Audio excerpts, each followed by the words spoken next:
That herds boy really did see something. And the trail leads into the rocks.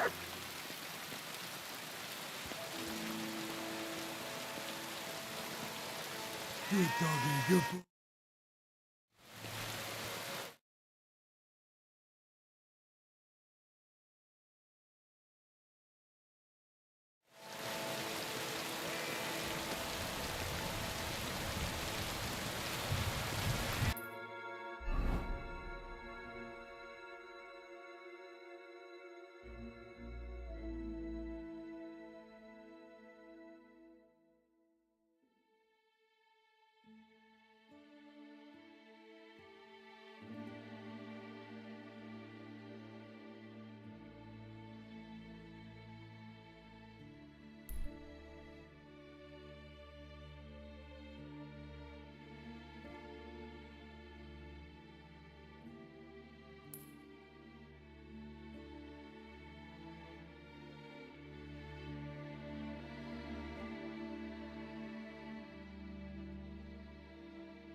Here, Mutt.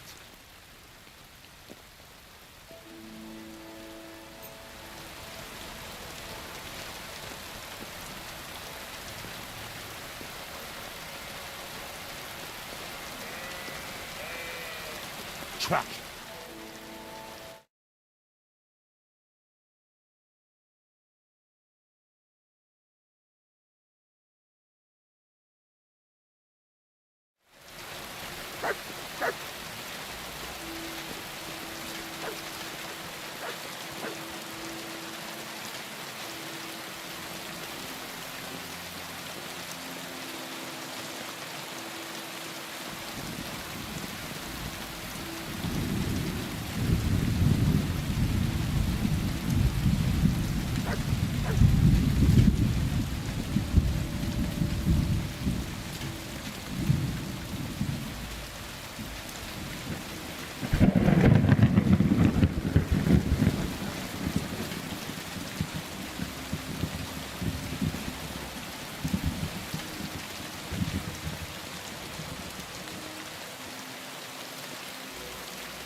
Free!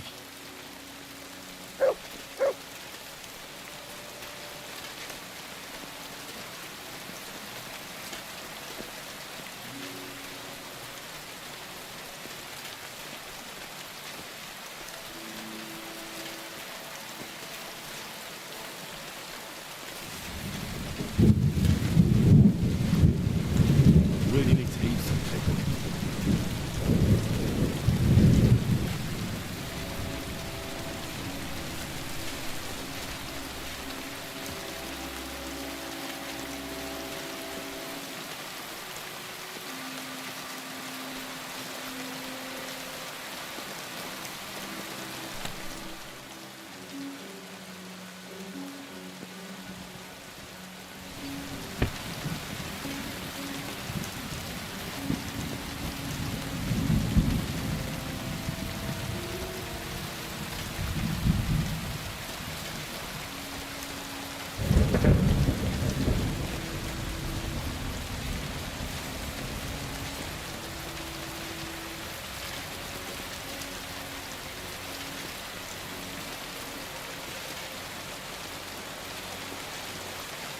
I'm feeling a bit peckish.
Feeling quite hungry.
Almost hungry as a wolf.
Horse. What's it doing here in the woods? I should take a closer look.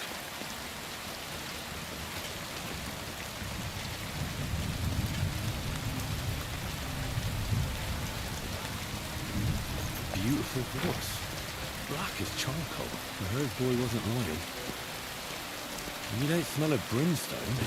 Of course. Someone really did come to see the hermit. But it wasn't the devil.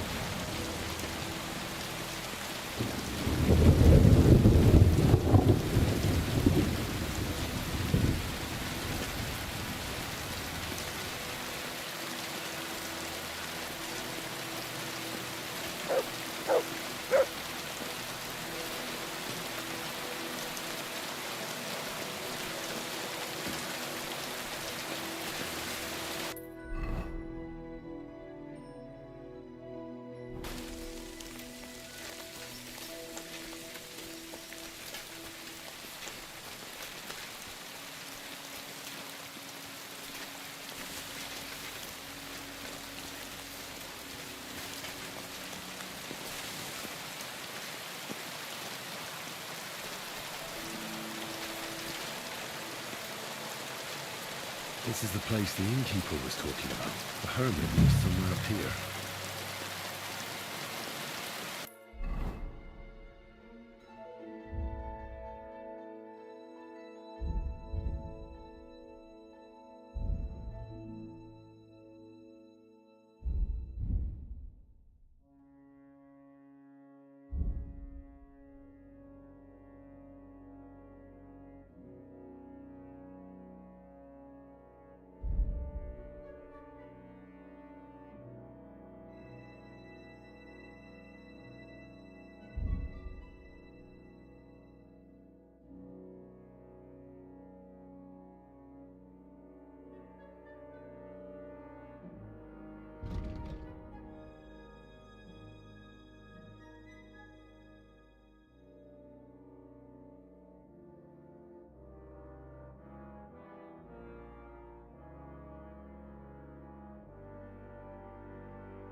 for you.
Search.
God be with you, hermit.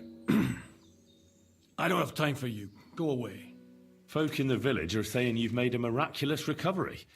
And since then, you won't let anyone near you. What happened? Nothing happened. I just can't stand all these people coming here and disturbing me. Can't I have a moment's peace? I came about that sword of yours. I'd like to buy it from you. I'll keep my sword, thanks very much. It's a fine piece. Right. Long since broken and unused. I wouldn't hum and haw too long if I were you. Radovan the blacksmith will give you a good price for it. Oh, right. You mean that sword? I don't have it anymore.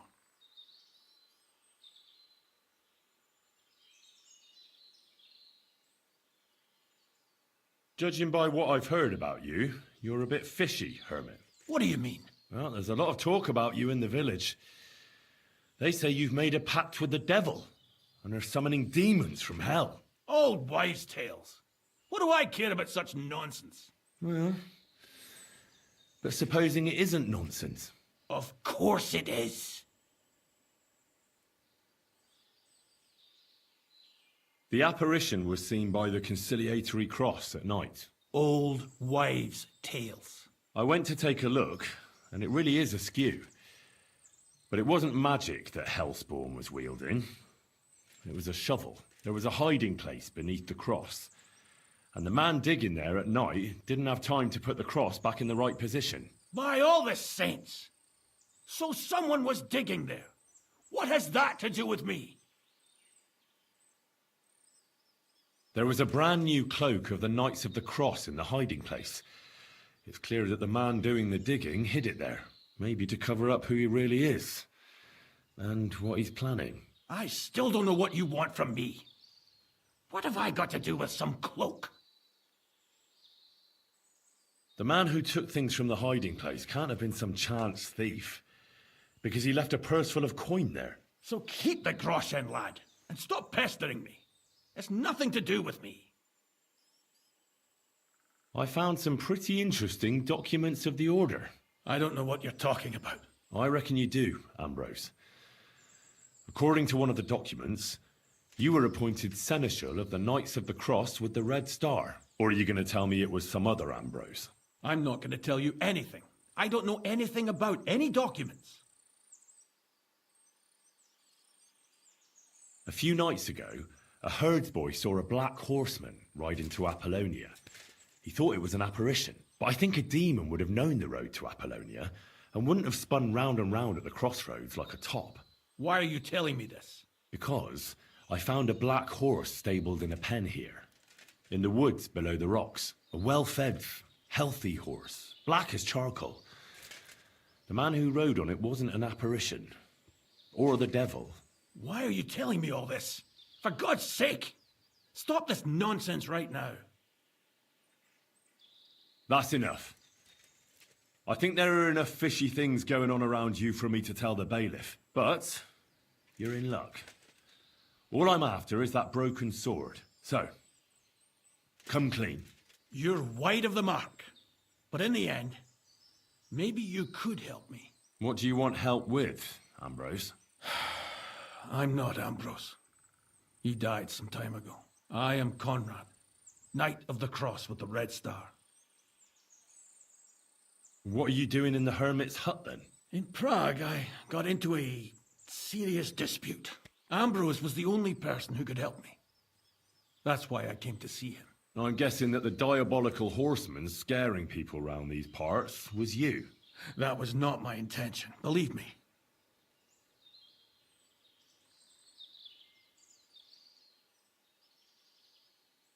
Ambrose is dead, you say?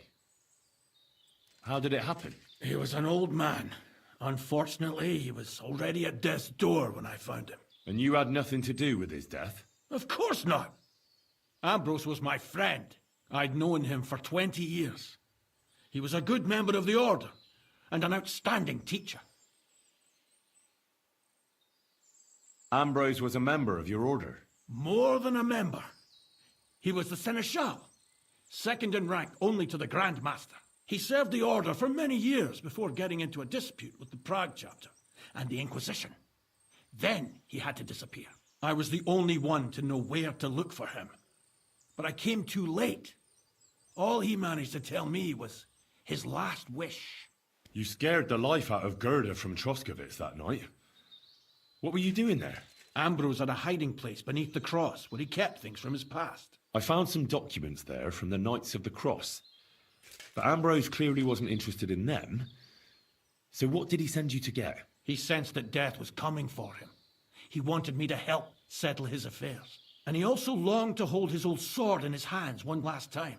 I went to his hiding place that very night. But by the time I got back, Ambrose was dead. I put the blade on his grave in place of a cross. So the sword is on Ambrose's grave.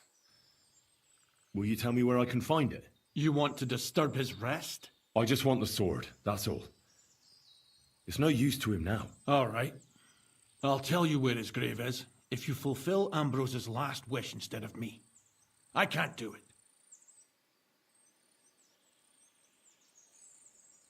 All right. What am I supposed to do? Listen carefully, then. There's an old widow called Margaret living in the village. Take this cross to her and say to her exactly these words. Margaret, Ambrose forgives you, but his brother must get what is rightfully his. Margaret, Ambrose forgives you, but his brother must get what is rightfully his. That's right. I hope she'll know what this is about. Don't worry, she will. Give her the cross, and I'll tell you where you can find the sword. Benedictio Domini sit tecum.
What are you doing here?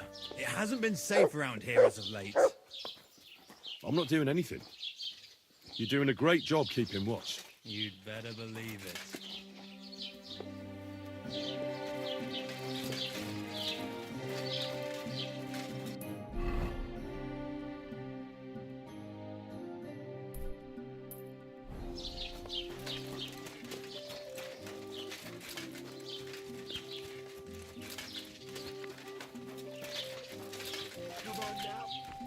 Are you in need of something?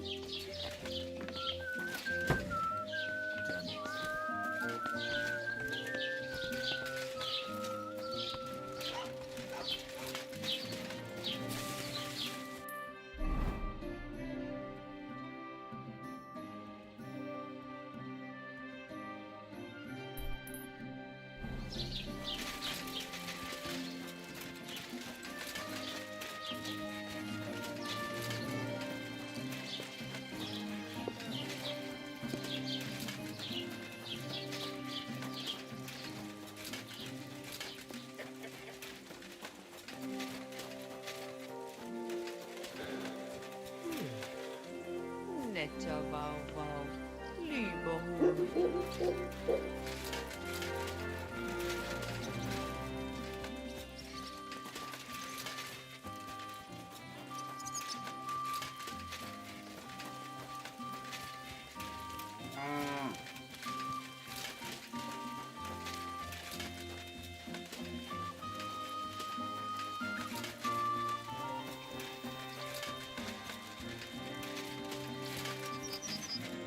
Jesus Christ be praised.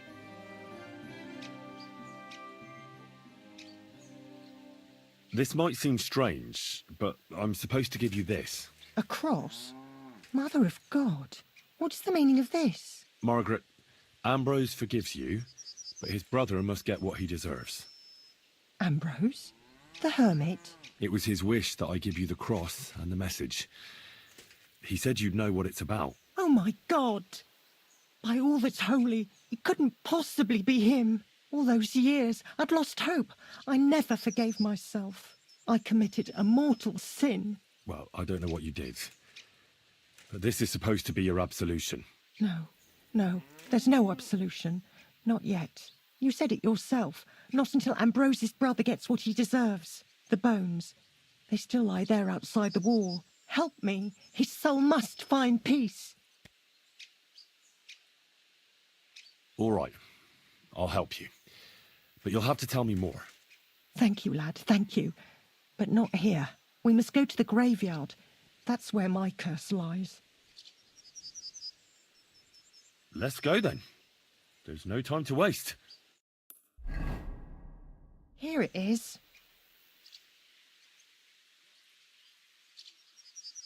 What does the graveyard have to do with absolution? Hold on. Not so fast. I'll tell you everything. First, tell me, are you afraid of the dead?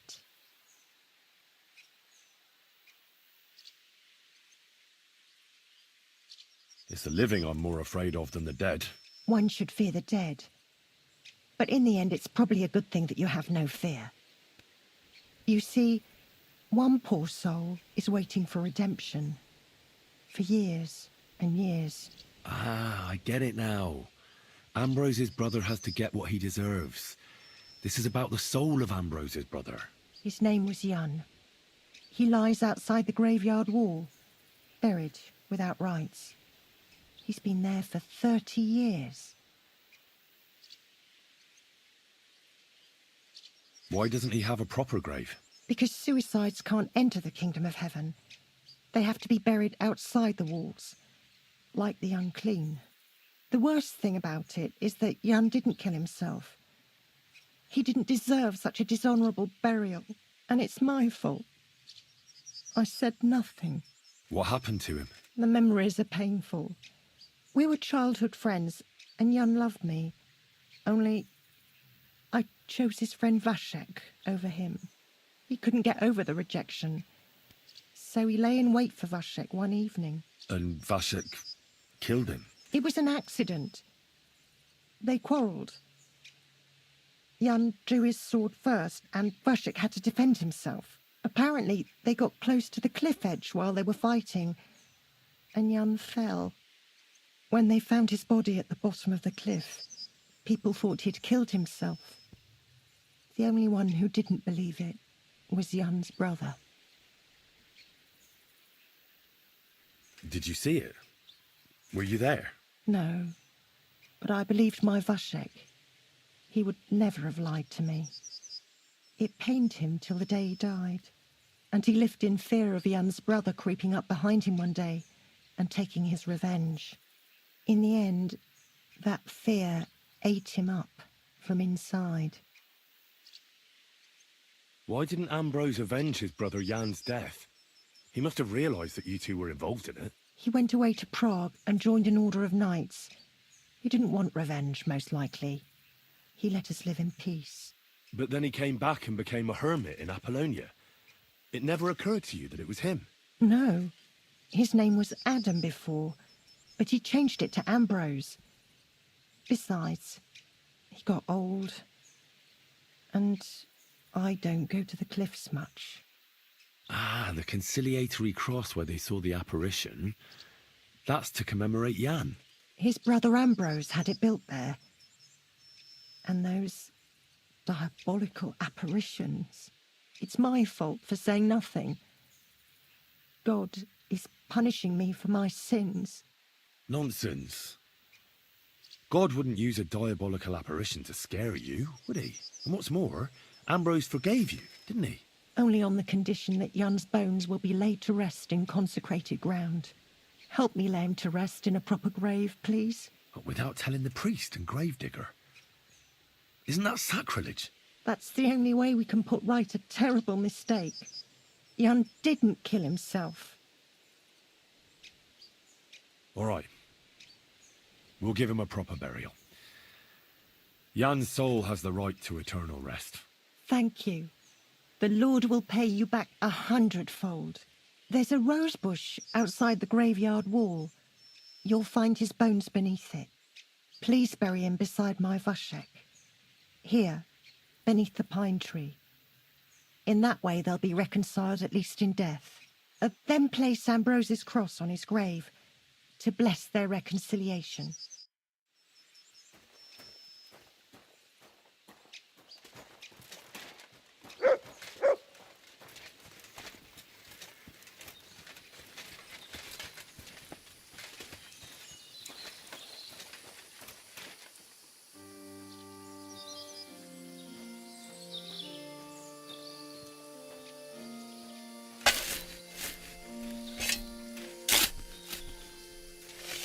Hail Mary, full of grace, the Lord is with thee. Intercede for my forgiveness, and may their souls find eternal salvation. I know my silence was a sin. Jan did nothing wrong. Our Father, who art in heaven, hallowed be thy name.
Your journey ends here, Jan.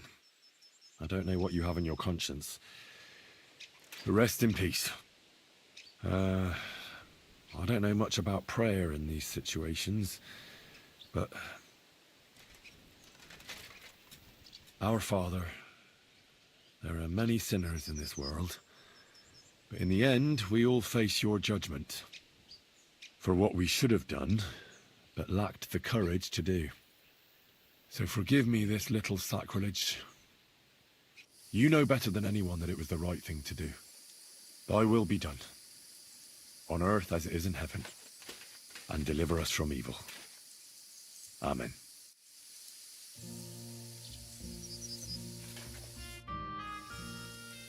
Ambrose's brother Jan got what he deserved, just as the hermit wanted.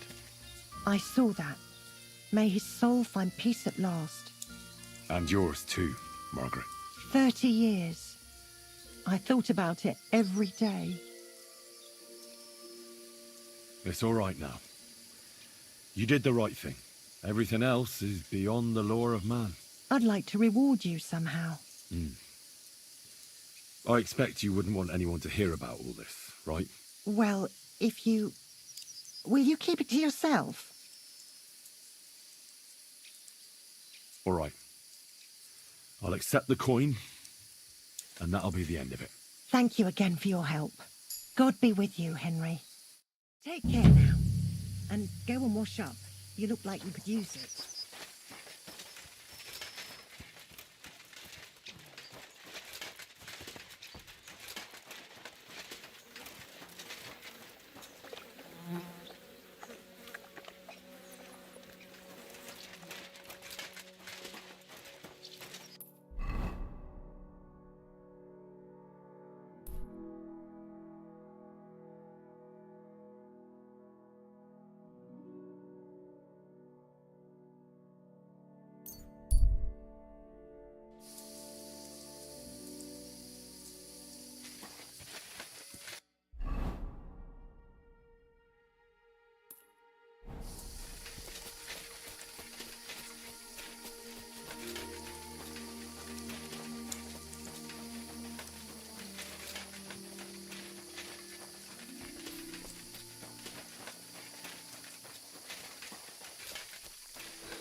Benedictus fructus ventris tu, Jesus. Sancta Maria, Mater Dei, ora pro nobis peccatoribus, nunc et in hora mortis nostrae. Amen. Salva Regina, Mater misericordiae, vita, dulcedo est spes nostrum. Salva, Ave Maria. I can't Gratia very plena, bad. Dominus Brother. Hey, benedicta fel- What happened? If you're going to see the hermit, be warned. The man in the hut is just pretending to be the hermit. His name is Conrad, and he's a fraud and a murderer. The Inquisition paid him to murder our Grandmaster Zdeněk in Prague. Fortunately, God did not let him carry out the crime. But 2 of our brothers were killed by Conrad when they tried to detain him. And I see a third one will soon join them. He was just about to flee from here as well. We took him by surprise, but he had time to grab that damned crossbow and shoot Klesgen. By the Virgin Mary, help us. We have to catch him.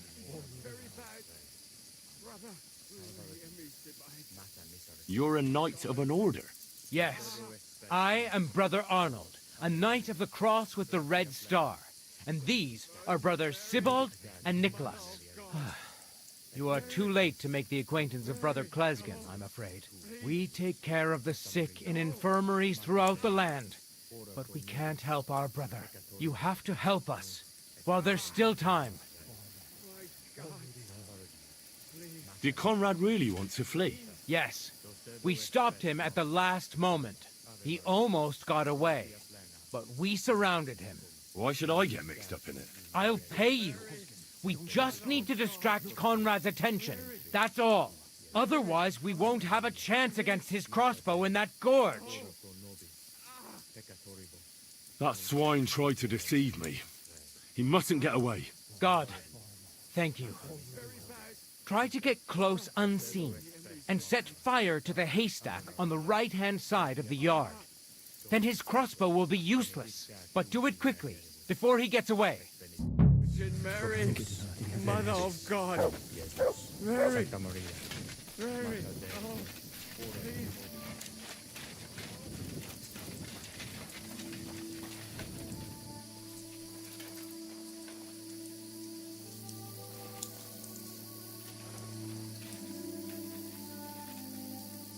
Hey, stop right there. Halt, or I'll shoot. Wait, Conrad!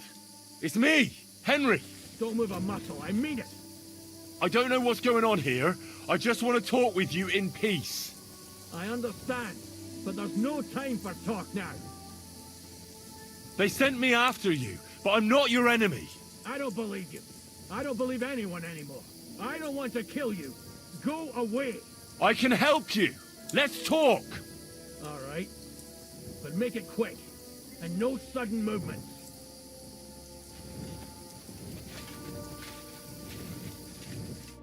What do you want? You wanted to run off and break our agreement. And what is it you want to hear from me?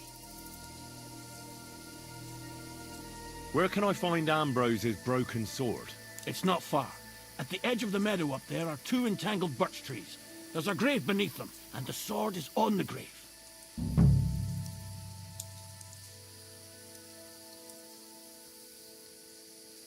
Why do they want to kill you? Why? They want to silence me. I had proof of our Grandmaster Zdeněk's treachery. But they are blind. They refuse to believe me. What about the murders? Did you really kill 2 brothers of the Order? I had to defend myself. I'd be dead if I hadn't killed them. That's all I need to know. There's no time to go into it. Sorry, young man. You got mixed up in a game of high stakes, and there's no way back.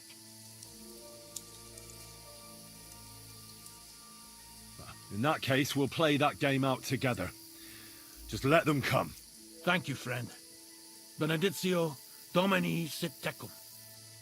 Nothing is how you think, Arnold. They deceived you!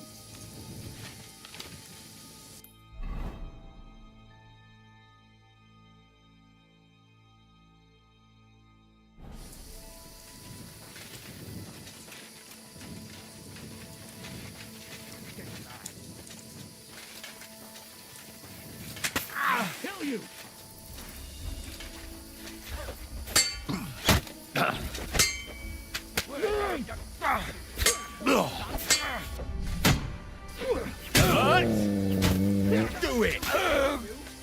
my bleeding glass.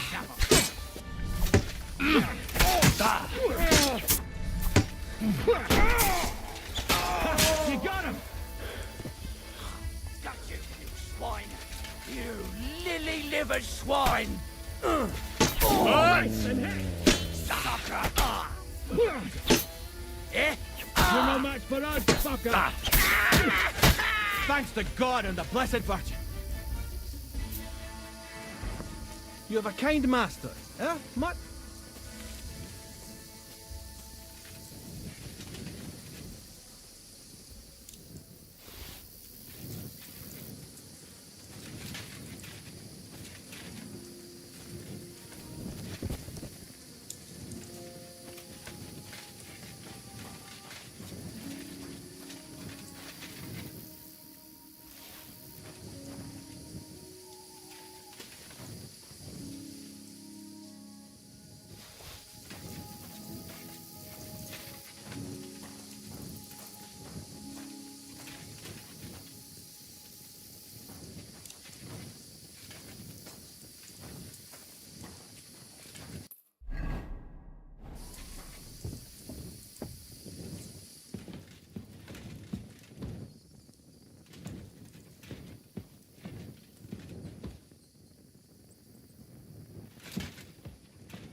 Where's the hermit's grave? It ought to be somewhere around here.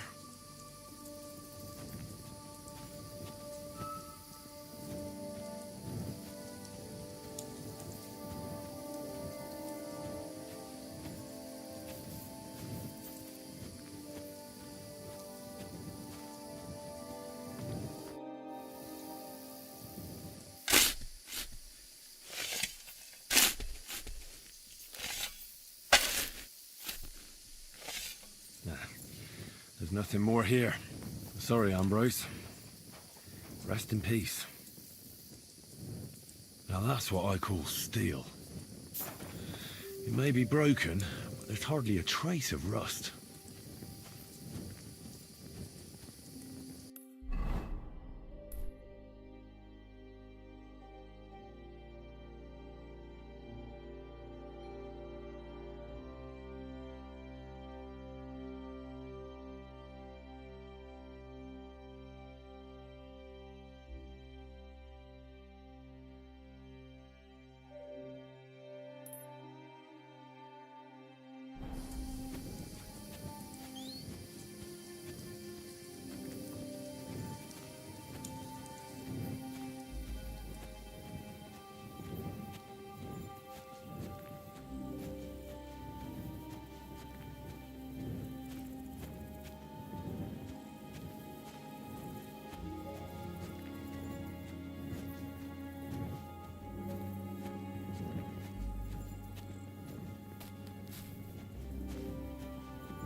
barking at?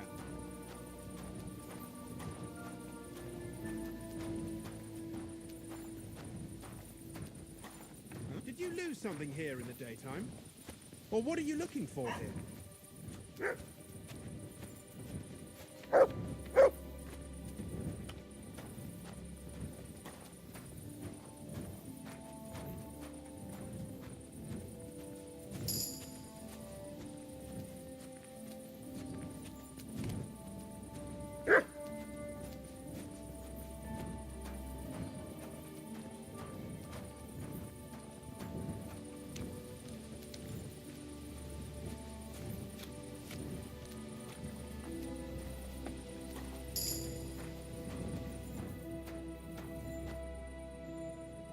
I should eat something.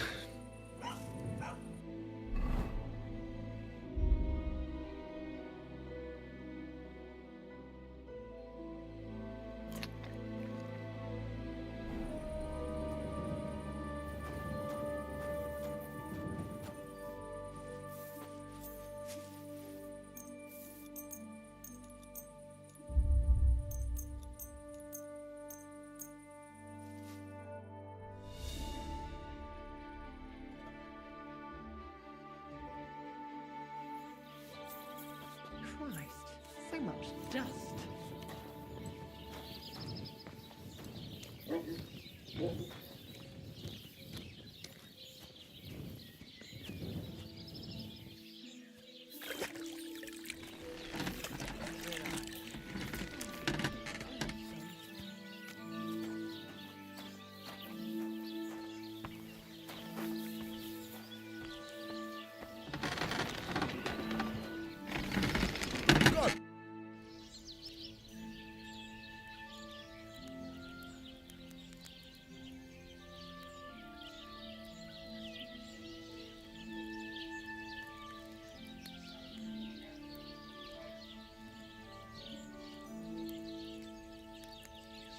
So I'm back, Master Blacksmith. Excellent. How did it go with the hermit? He's dead. What? Did you? No, not me. It just got a bit complicated. Anyway, it turns out old Ambrose really used to be a knight. And this really is Toledo steel. You were right, Blacksmith. God's nails. That's quite something. First class welded steel. Ambrose must have broken the sword himself, deliberately. It wouldn't have just happened in battle. That's exactly what we need. See now, youngster. My clever plan worked out nicely in the end. Right. Well, thank you very much for your, clever plan. You haven't disappointed me yet, lad. So I'm sure forging an exceptional sword won't be a problem for you either. Wait, I thought you wanted to do it yourself. I'm just your assistant, after all. Not at all. I trust you. One day you'll become a master. That is, unless you lose your head first.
can't keep hitting the same place.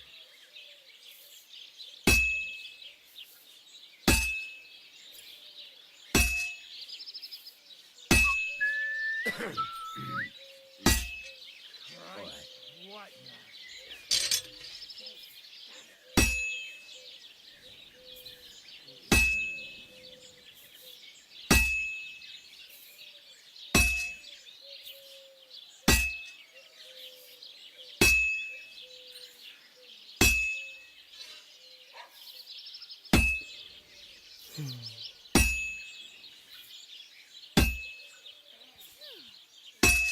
I'm all done in. Christ, what a day.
This is gonna take a while yet.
Oh, for fuck's sake.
I've got something for you, blacksmith.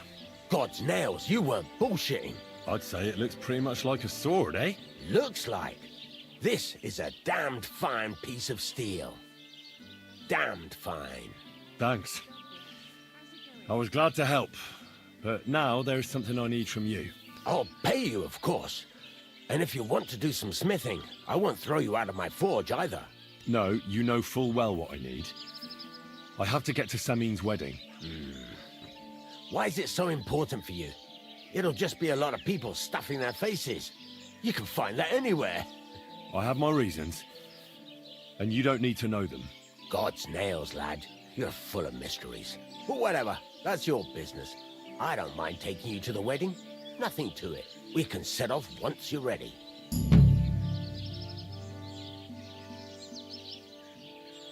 What's new around here? I don't know about anything. It's all been quiet here. Thank God. I'd like to learn something. What do you want to know?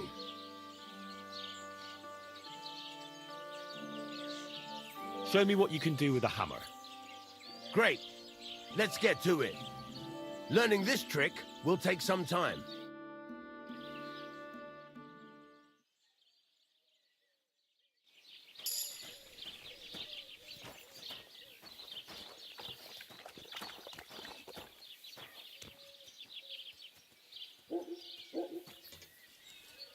Look what I have for you.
Good doggy, good boy.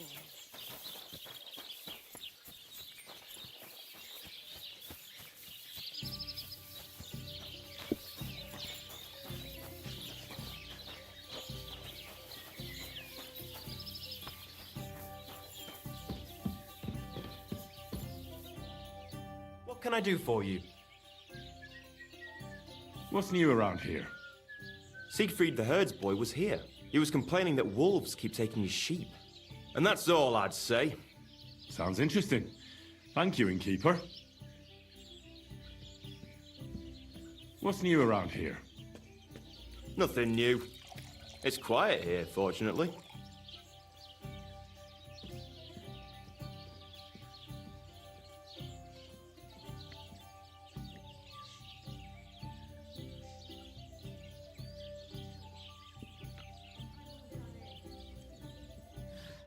Whatever.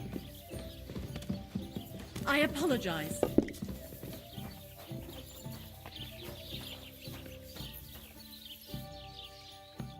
Lord be with you. I hear you like to play. What game would you like to play?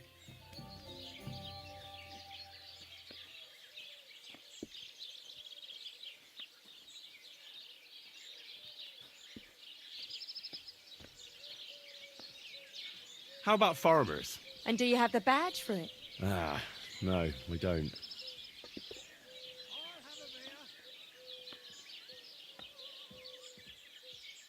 Wagoners! Let's play.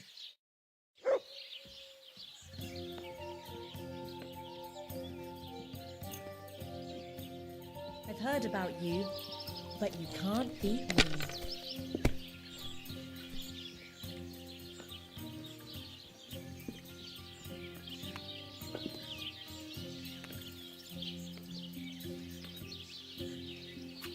What a load of shit.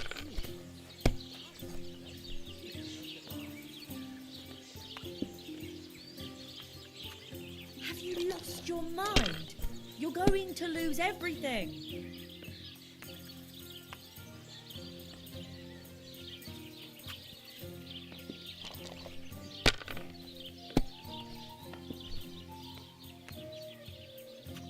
Like that?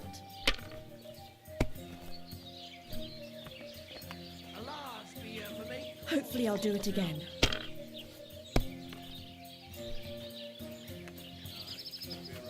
There! That turned out all right.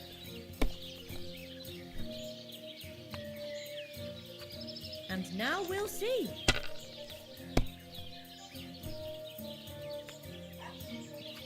Done. What's the hold up, innkeeper?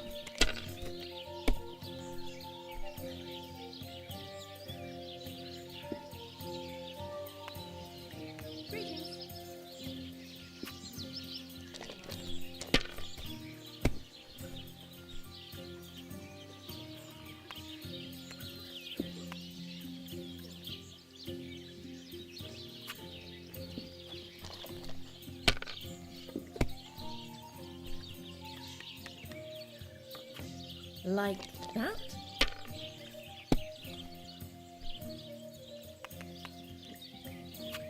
Now I'll show you how it's done. What rotten luck!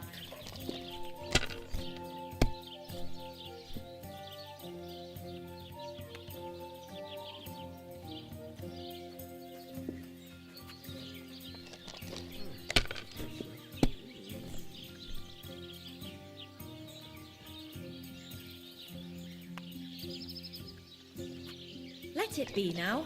I want to play too, you know.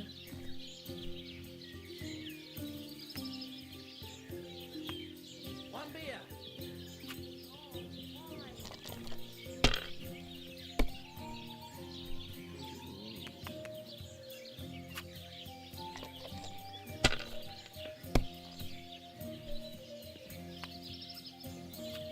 That's enough for me.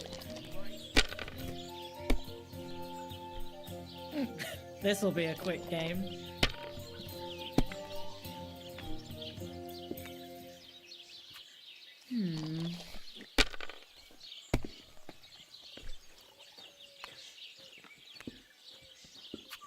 And now I'll fuck it all up. Or not.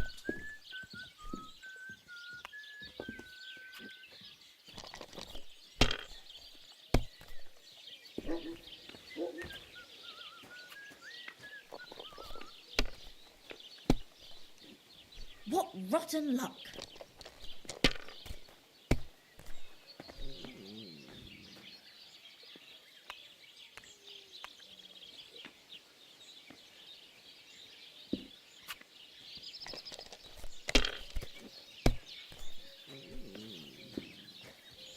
God bless. Good day.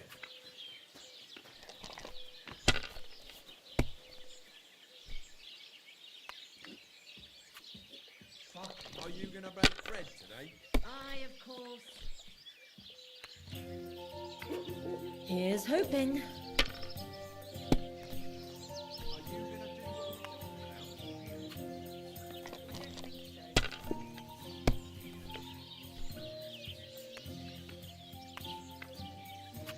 Yeah.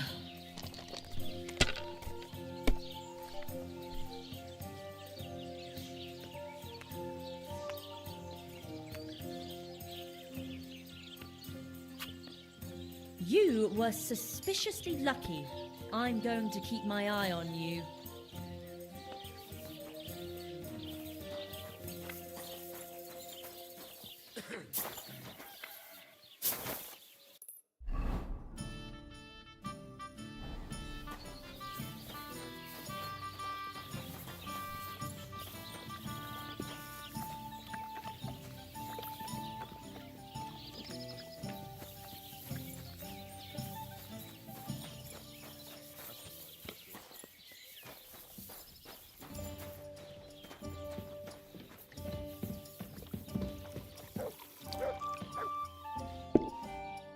Greetings. Do you need something? People call you the mouth, right? They say you tell all sorts of stories. I'm no mouth to you. My name is Denyek. Got that? What do people call you then? Bughead? Arse face? I'm sorry, Stenyek. I'm Henry. Pleased to meet you. But you were right about the stories. I could tell you stories so sad they'd make the devil cry. Or would you prefer something so scary it'll make the hairs on your ass turn white? But it's a lot of hard work for me. Now, if you had something to drink or a couple of groschen, that might help loosen my tongue.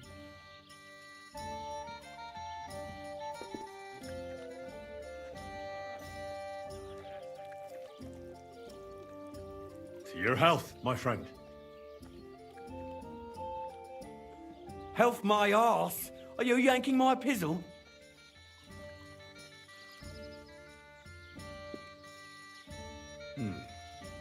How can I know if it'll be worth it? If you don't believe me, ask anyone.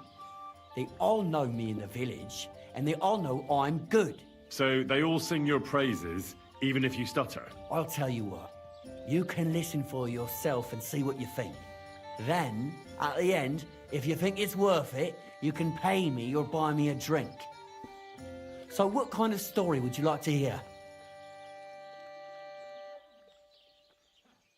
I like stories that can teach me something. Stories with a moral. Haven't you heard enough of those in church? But it's not a problem. I have just the tale for you. And it's not one you'll hear from any priest. So, once upon a time, there lived in these very lands 2 brothers. The older was called Kuba, the younger, Matthias. They were both woodcutters, like their father and his father before him. One day, at the height of summer, they were working in the woods. The air was as hot as a furnace, so Matthias went to a nearby pond to cool himself. But as he was leaning over the cold water, there was a loud splash. His axe had got loose from his belt. In haste, he began to search the muddy bed of the pond, and his hands soon touched something hard and heavy. He pulled it out and could not believe his eyes. He pulled out an axe. Yes, but not his old one. It was an axe made of pure silver. Good God. I'd grab that without a second thought. Maybe you would, but Matthias would never. He was an honest man, and with a big swing he threw the silver axe back. He searched the pond again, and this time he pulled out his own axe. Nothing but dull iron and old wood.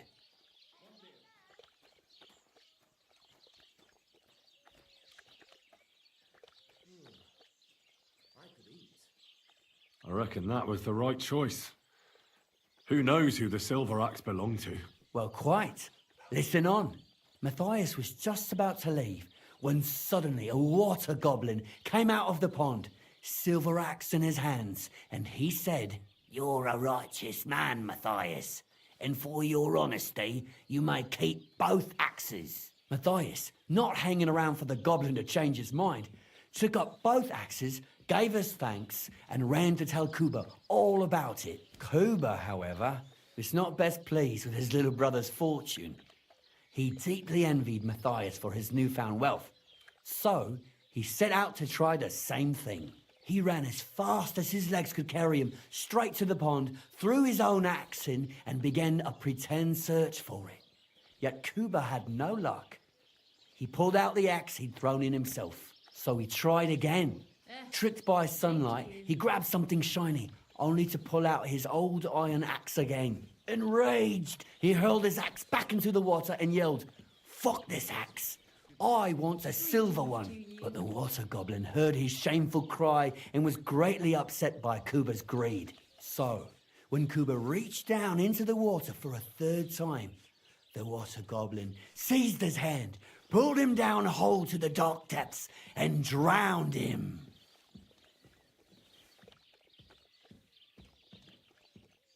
Well, all was as it should have been. It was Kuba's fault. I don't think so. It seems Matthias didn't either. He went to the water goblin and begged for his brother's body so he could take him home and bury him. But the path back from the pond led over a steep hill, and carrying the weight of the waterlogged body exhausted Matthias. He stopped to rest by an old oak tree, and he used the silver axe to cut off a branch that would serve as a walking stick. But it wasn't enough. Somehow, it was still getting harder to continue up the hill. Then Matthias realized it wasn't his brother's body that was weighing him down. It was the silver axe. The axe was the cause of all this trouble. So he started bashing the silver axe against the big stone with all his might, trying to destroy it. Yet no matter what, he couldn't even make a dent. With the last of his strength, Matthias climbed to the top of the hill. He knew he could go no further, so he found a pretty spot with a view over the valley and dug his brother a grave. There, he buried both his brother and the silver axe that had brought such pain upon them. His final act was to stick the oak branch in the ground by the grave. But lo and behold, the branch grew green leaves and became a tree. The locals have had no dealings with the water goblin since then, but some have had the bad luck to bump into him. And when you walk by the pier, where it all happened, you can still hear his chuckling. Christ, what's the hold-up? That was a very nice story. Story? What story? It's the truth. But why hasn't anyone gone looking for the axe then? Because it brings misfortune. Didn't you listen to me at all? Look for yourself if you wish. Rock Tower Pond isn't far from here. The Water Goblin's Pier is somewhere among the reeds. But leave me out of it. I'm fine here with my drink. Take care, friend.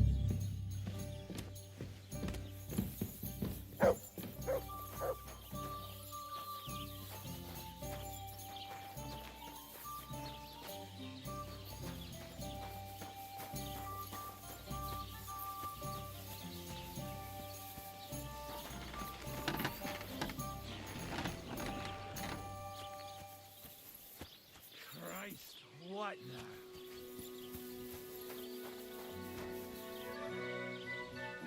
You're the kind That's a master. fine maple.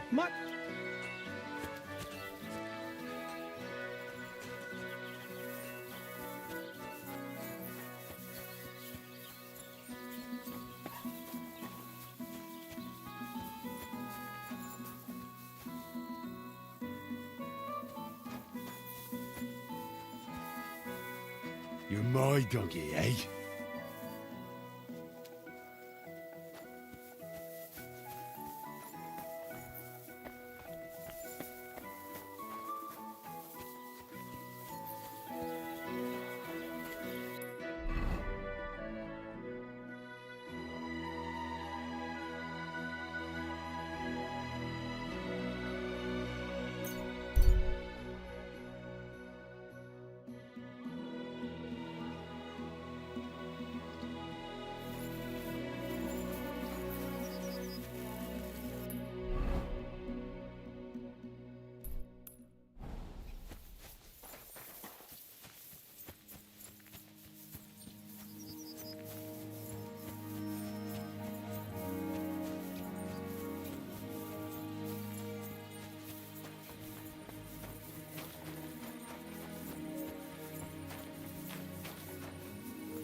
How can I help you today, friend? This place used to be a quarry. No, it was the Hanging Gardens of Babylon. Of course it was a bloody quarry. This is where the stone for the entire castle was mined. Once the castle was completed, the mining stopped. But that was a long time ago. There's nothing left of those days. Just that old loony who keeps getting in our way. When did they start building Trotsky? Oh, I was but a babe when they started building the castle. The land still belonged to Sir Vincent of Wartenberg. What loony were you talking about? Well, I heard he was a stonemason at the quarry. The rumour around the village is he and his friends saved their pay for God knows what, but something went wrong. The one who knew where the coin was hidden fell off the top of the quarry and was dead on the spot. Since then, the other fella's been sleeping in a nearby dilapidated shack and coming here every day to look for the silver. He's gone completely insane. Batty old fool. You can't even reason with him. I'd like to compete at archery. Your first time, eh? I don't remember your face from any previous contests. What's it to be? Longbow or crossbow? Bow, I reckon. All right. So what do you feel up to? Want to compete with beginners, advanced archers, or masters? Of course, it's tougher against masters, but you can win more. I'd rather not get ahead of myself. I'll try my luck against beginners. Fine. Of course, it ain't for free, though. Have you got something to wager? Hang on. I'll see how much I have. Yeah, here it is. So, can we start? Wait a while until I get the other archers. Meanwhile, you can get ready and wait for the signal. Take up your positions.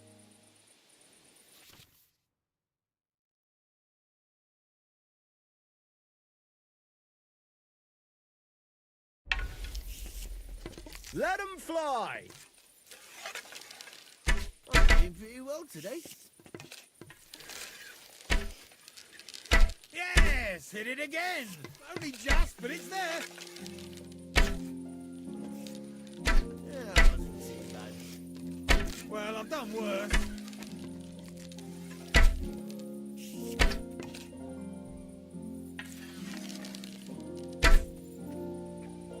All hail to the victor, meaning me. Greetings.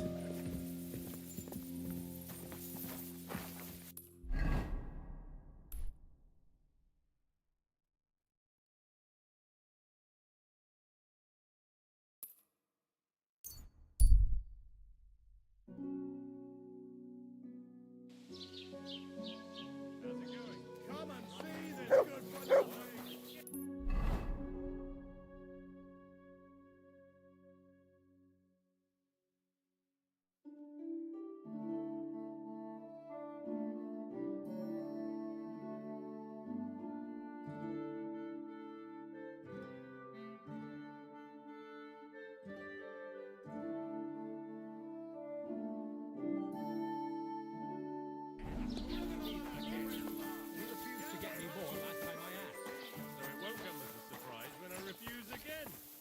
Supposed to write with?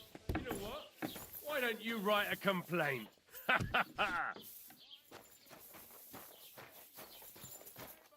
God bless. What would you like? What do you have for sale?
Let's talk about the price. Sure. Why not?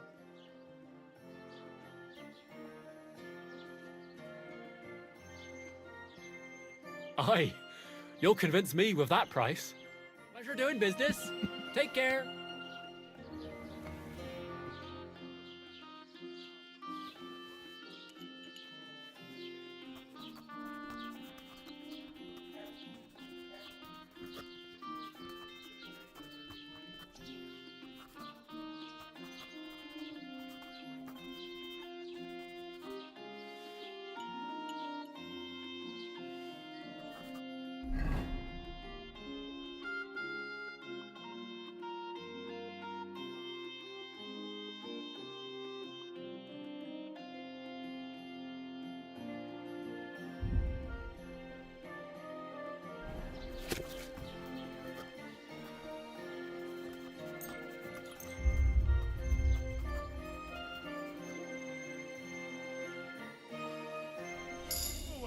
You can't be here. You're not allowed here.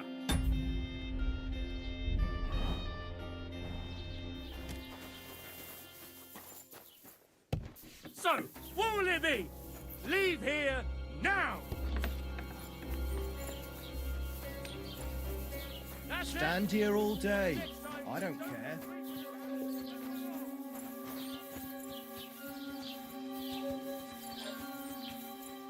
You reap what you sow.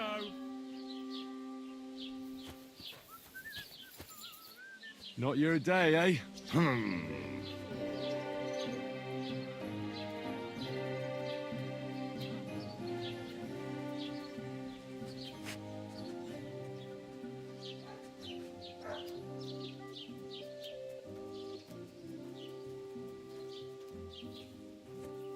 The honest will be reformed, the criminals hanged.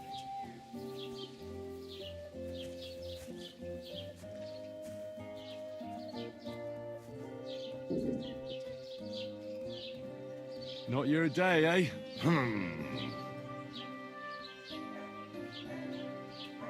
What did you do? Nothing. Really? Were you expecting a different answer? You reap what you sow.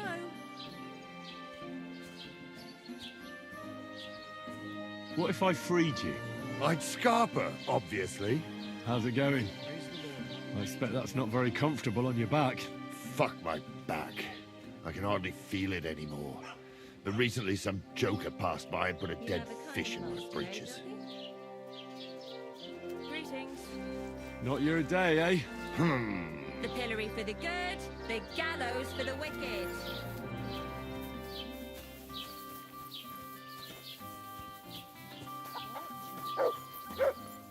You rotter. They should have sent straight for the hangman.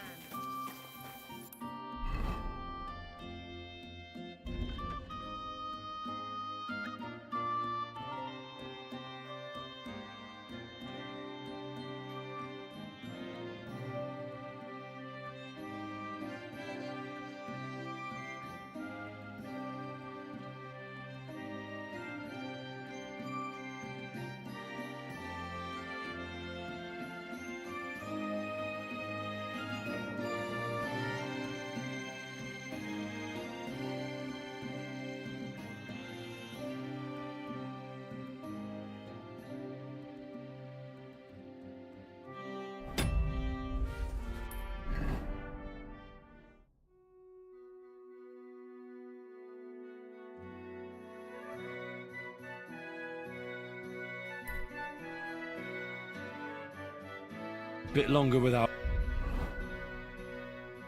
food and I'll really start to be grumpy. Did Bailiff Thrush tell you? Tell me what?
I'm feeling a bit peckish.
Sick!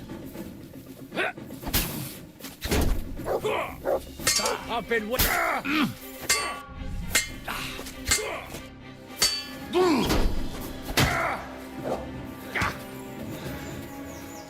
Stop! You fucker!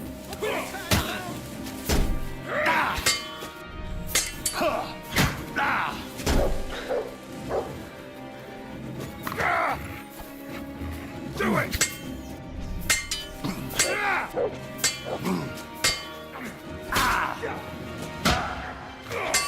You want to try me?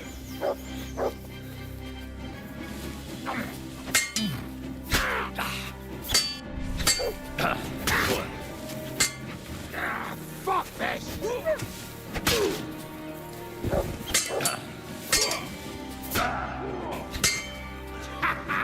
It's a slaughter!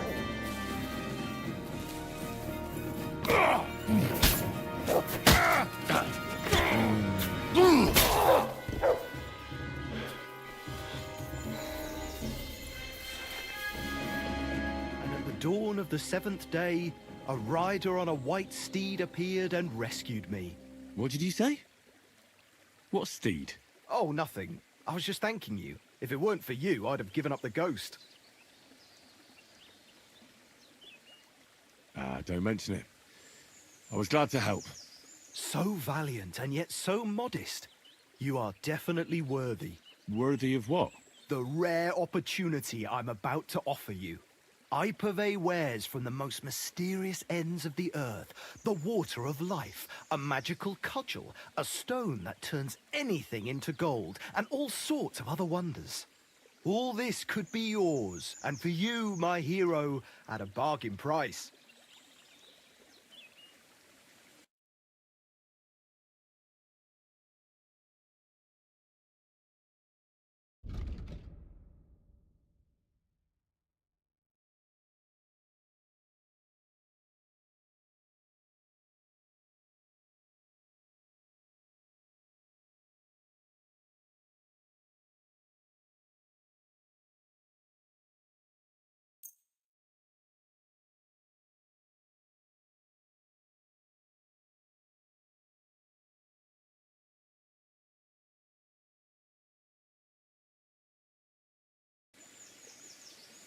I think I'll be going now.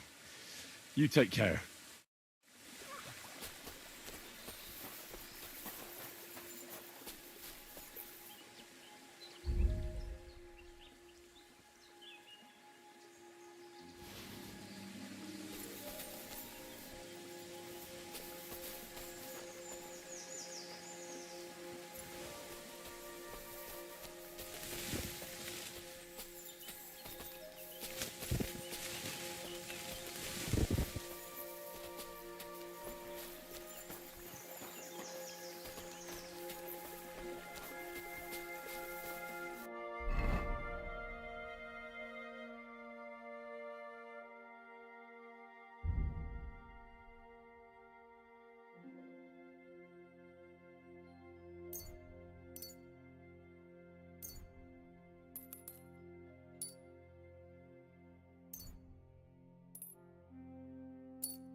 I'm always glad to see polite people like you.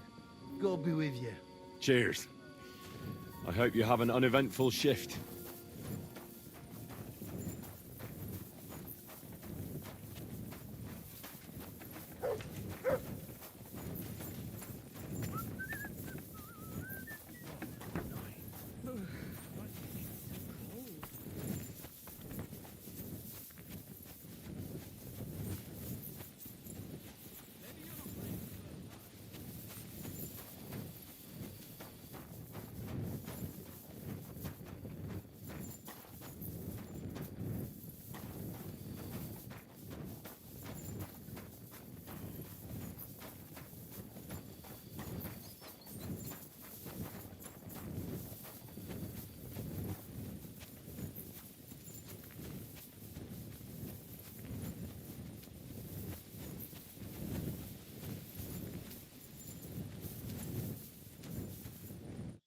Oh, it's late. What do you want, lad? I have a bit of coin again, and I'd like to throw it around. Should we play dice? What game would you like to play? Let's play beggars. Let's play.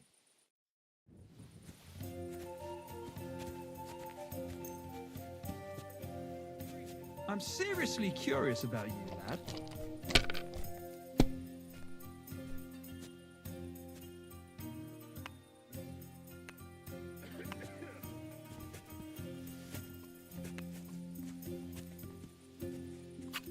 See? You can do it. Keep it up.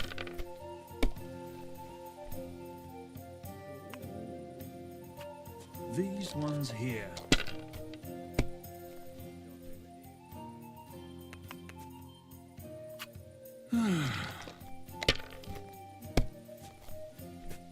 That's Well, how it's done. fuck me. That's the way. Or, wait, who threw that?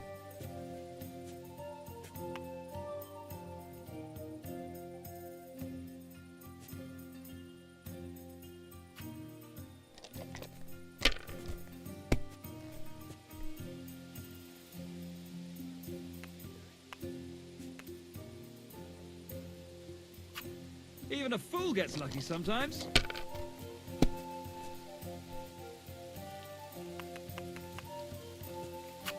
Finished. Oh, aye. We didn't have Your such turn. dice when I was young. We shaped them out of clay and played with them. And they were rounded and didn't have any numbers on them. You must have a lucky horse. That's what shoe I'm up your talking about, arse. damn it. Next time I'll That's be how more you have to careful play. around you. I'm sorry.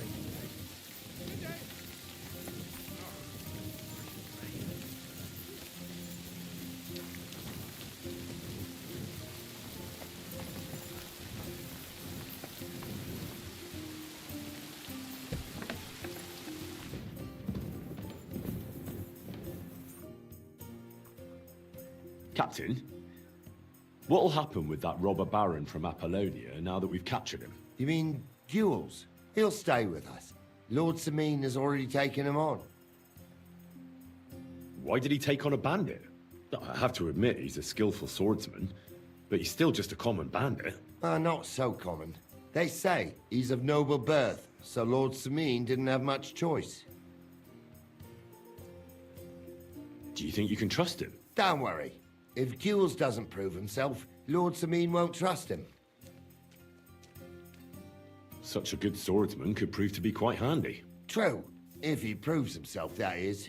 Then how should he do that? Clearly, we didn't wipe out his old gang of bandits in Apollonia.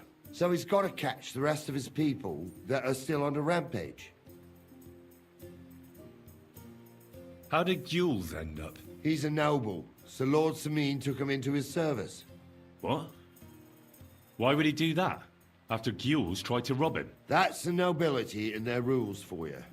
A peasant would get the noose right away. But the lords play a different game together. And you don't have a problem with that, Captain? I don't, but I'll keep a close eye on him. Trust me. But anyway, there's all sorts in service in Samine. You can't do a job like this for long without getting dirty hands. I expect the same applies to you?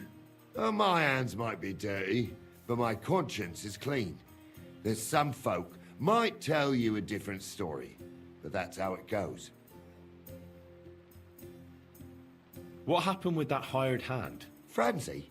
Nothing much. He swore it was the other fella talked him into it. So we kept him on here as a hand. Very generous. Aye.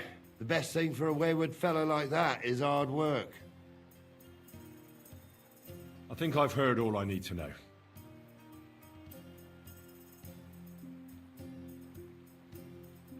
I'd like to learn a new combat technique. All right. Why the hell not?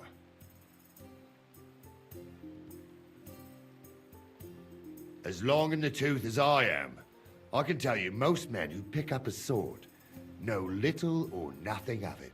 So it's best to just forget about any tricks and simply send them to the ground with one quick slash. Would you like me to show you?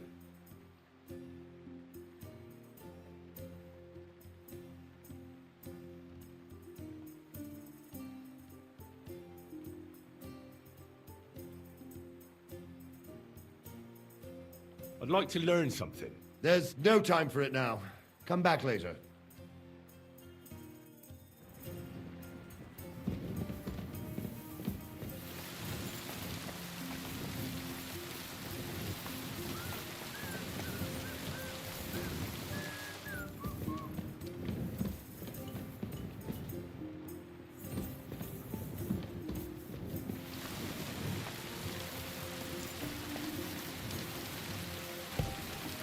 God grant you health.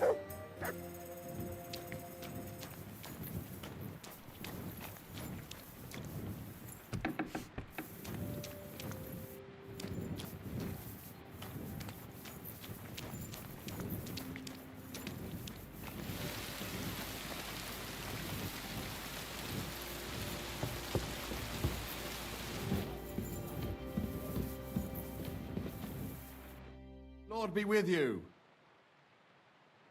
Have you already taken care of your band? Don't you start with that too. So you didn't. After you attacked me in Apollonia?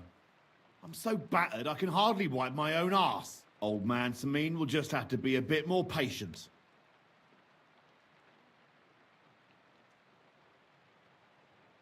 No, you wouldn't be making excuses by any chance. And why would I do that, you genius? So you don't have to go up against your own. You're protecting them. Pfft, you think I regard them as my people? That's putting it strongly. Yeah, I expect so. I don't think honor and loyalty mean much to you. Look, lad, that's just the way it goes between us bandits. It might seem dishonorable and low to you, but each of us is trying to survive the best we can. Believe me, if those boys were in my boots, they'd not hesitate a moment and gut me like a swine. But they'll never get a second chance, because they're not of noble birth. What'll happen once they discover you're in Samine's employ? Well, they won't be too fond of me over it, but then they never were. Why are you asking about them anyway? Don't tell me you want to help me. These aren't any ordinary thieves. They're a bunch of the most depraved whoresons I've ever met. What do you think? Would you fancy tackling them? Yeah. Just tell me what I need to do. So listen up. From what I've heard, there's another 4 of those scum roaming the countryside. I'd bet my boots that a few more will hitch up with them in time, so it won't be easy. You can start with Canker. Canker? Interesting name. Why is he called that? He already had that name when he joined us. I reckon they started calling him that on account of how he's rotten to the core.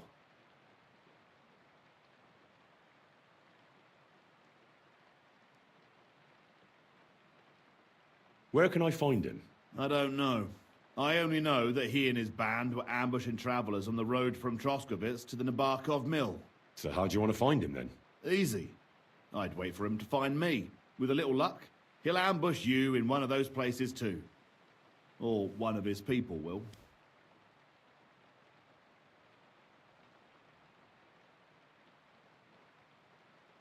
You don't have a better idea? What did you expect? That I'd search the whole forest for him? Go ahead and try and find him that way if you like. But I think you're more likely to roll straight 6s and dice. What do you know about Canker? Well, he likes to disguise himself as a monk and ambush travelers. He looks convincing in a robe. But otherwise, he's an awful heathen. Always drunk. Just like the rest of his band. That could be useful. Definitely. If you get lucky. What do you know about his band? Not much. We've never seen them all together, so I can't even tell you how many of them there are. But there won't be many. Canker has never dared tackle anything too big. Usually just some poor souls on their travels. That's enough for me. Well, good luck, lad. Oh, and I almost forgot. When you're done, bring me Canker's mace. As proof.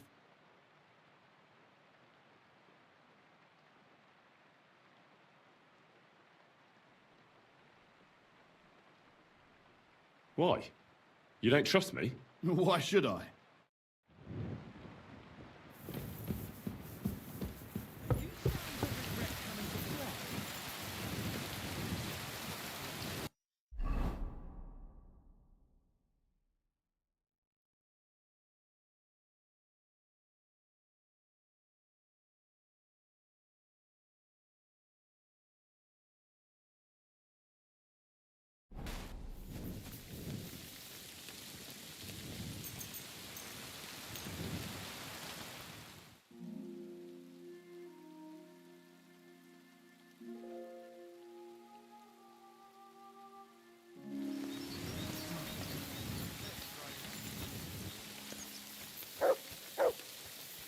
Jesus Christ, we pray.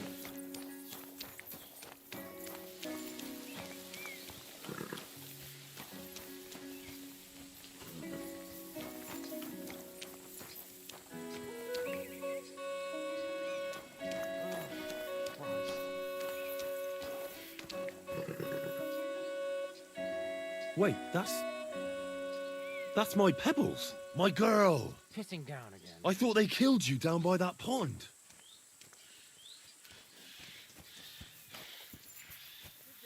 God be with you.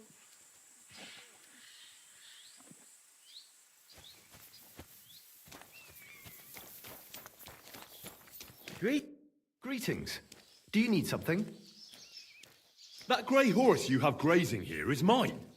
What do you mean, yours? I bought it fair and square. I admit, it was only for a few groschen from some suspicious lad who found it down by the Rock Tower Pond, but that horse is not branded, so it belongs to me now.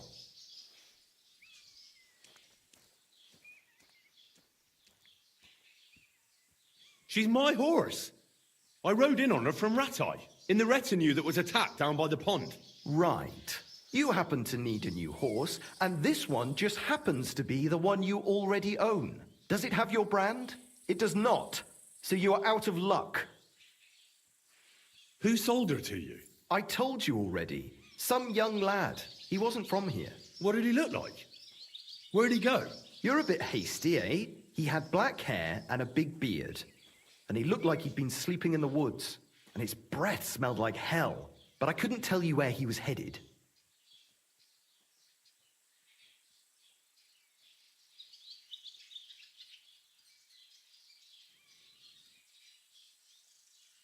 Look, you know they attacked an entourage by that pond, right?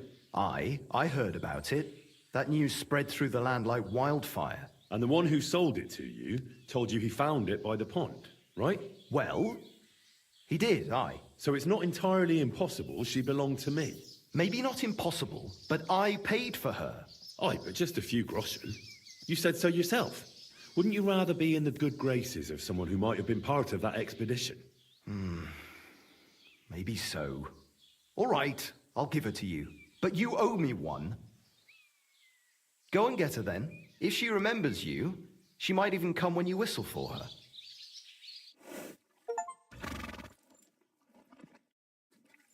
We're gonna miss that one.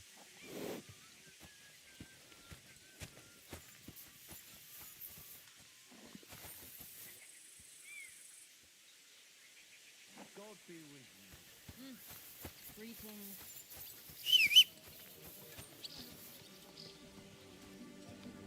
Good doggy. Good boy. God be with you.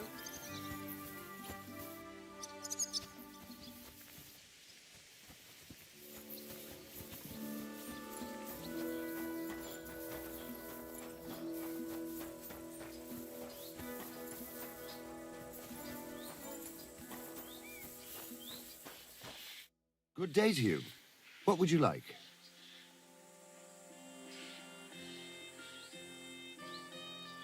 I'd like to learn something. What do you want to know? I'd like to improve my sword play. Fine, but it'll take some time.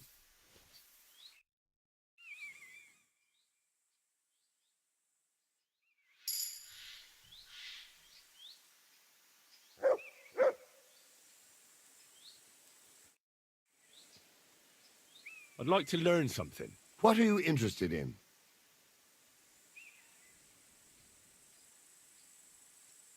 I hope you can tell me how to use a mace. Fine, but it'll take some time.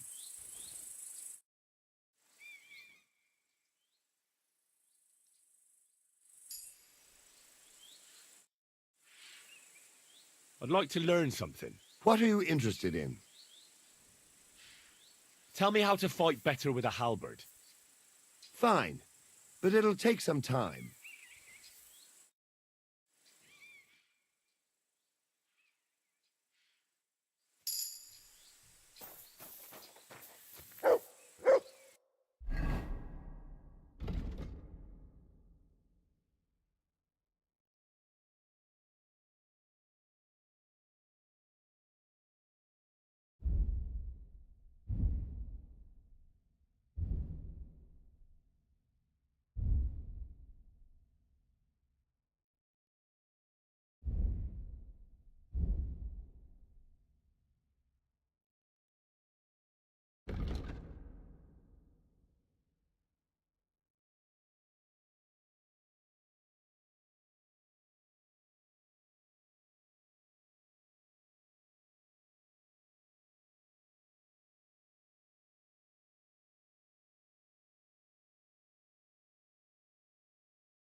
kind master, eh, Doggy?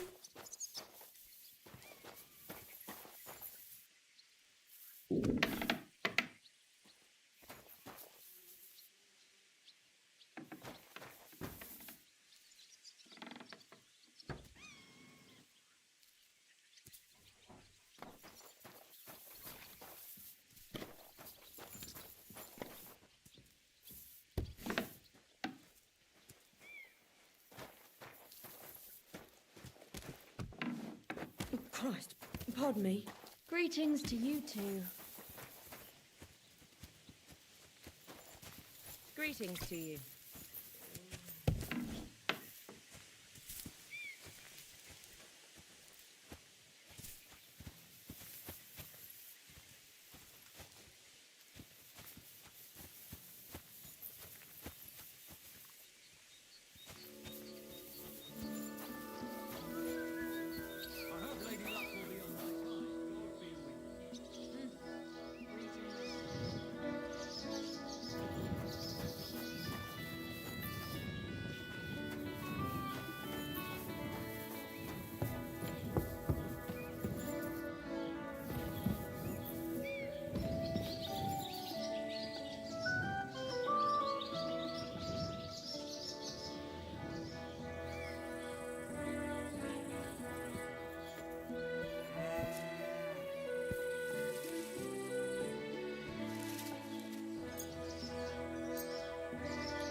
Get out of here!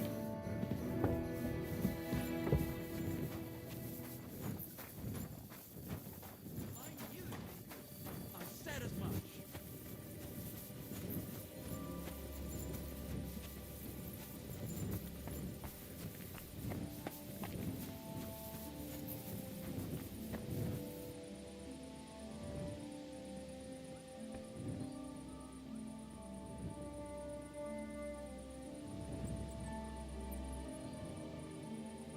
When's the last time I ate something?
Good.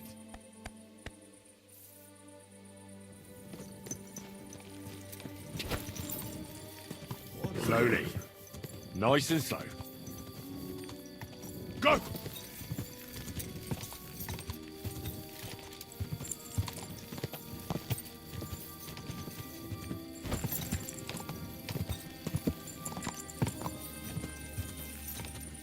Oh,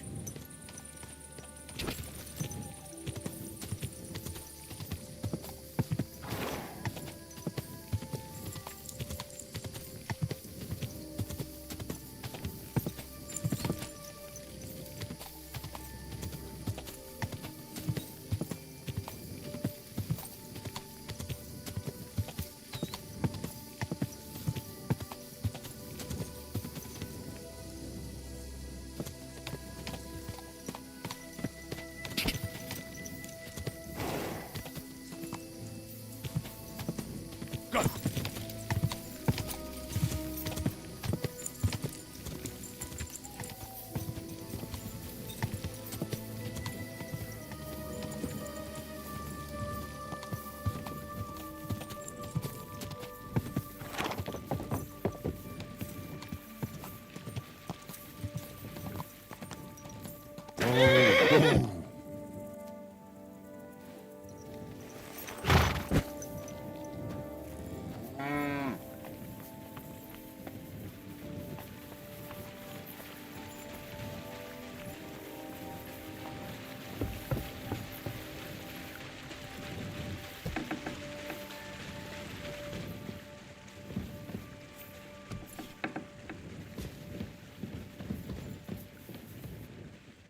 God bless.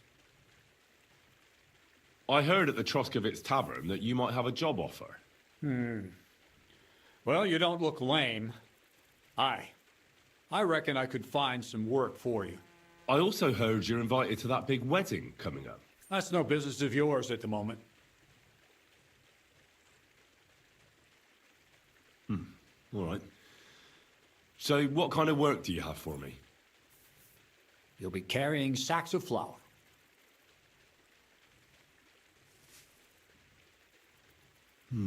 Well, I probably won't find anything better around here anyway.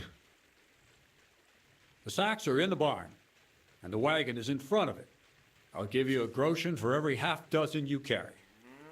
You won't have to buy food. We'll take care of that. And you can sleep here, in the barn.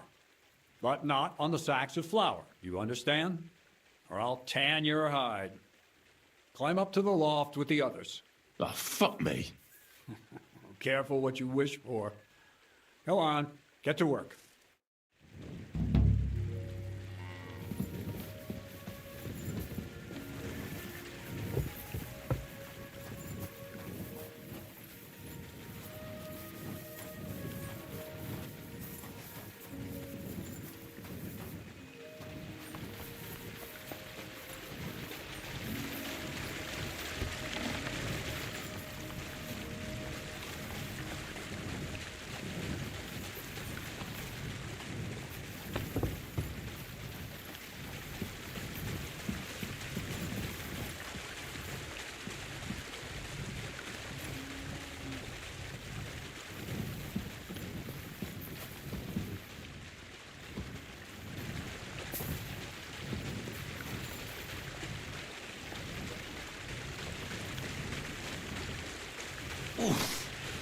Bit heavy for flour.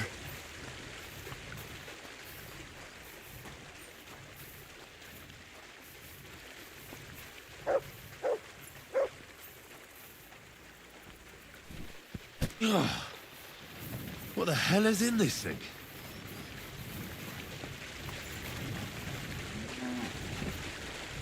I can barely lift it.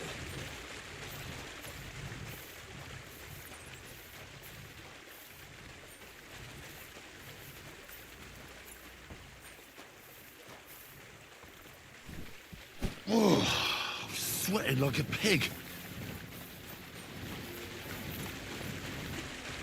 Oh, fuck, that's heavy.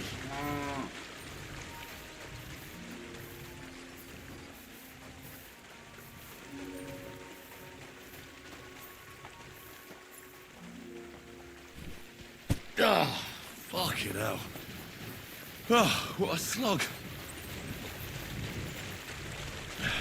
Maybe this one will be lighter.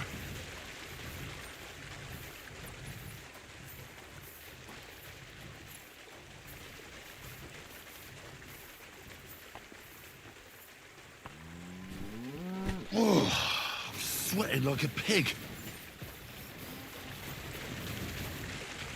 Oh, bit heavy for flour.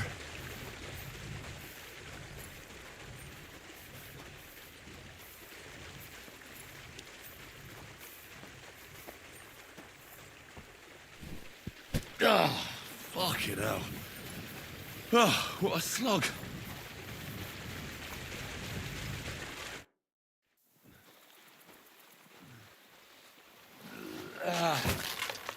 Kurwa.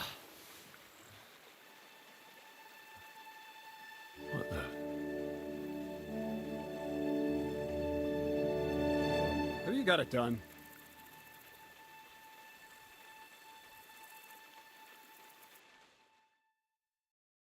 I said, are you done? You're milling some pretty peculiar grain here, Miller. It's got a bit of a metallic flavour to it. Kurva. Can't you be more careful? Tell me the truth. What are you really doing here? Seems I'll have to lift the lid off the cauldron of knowledge sooner than I expected.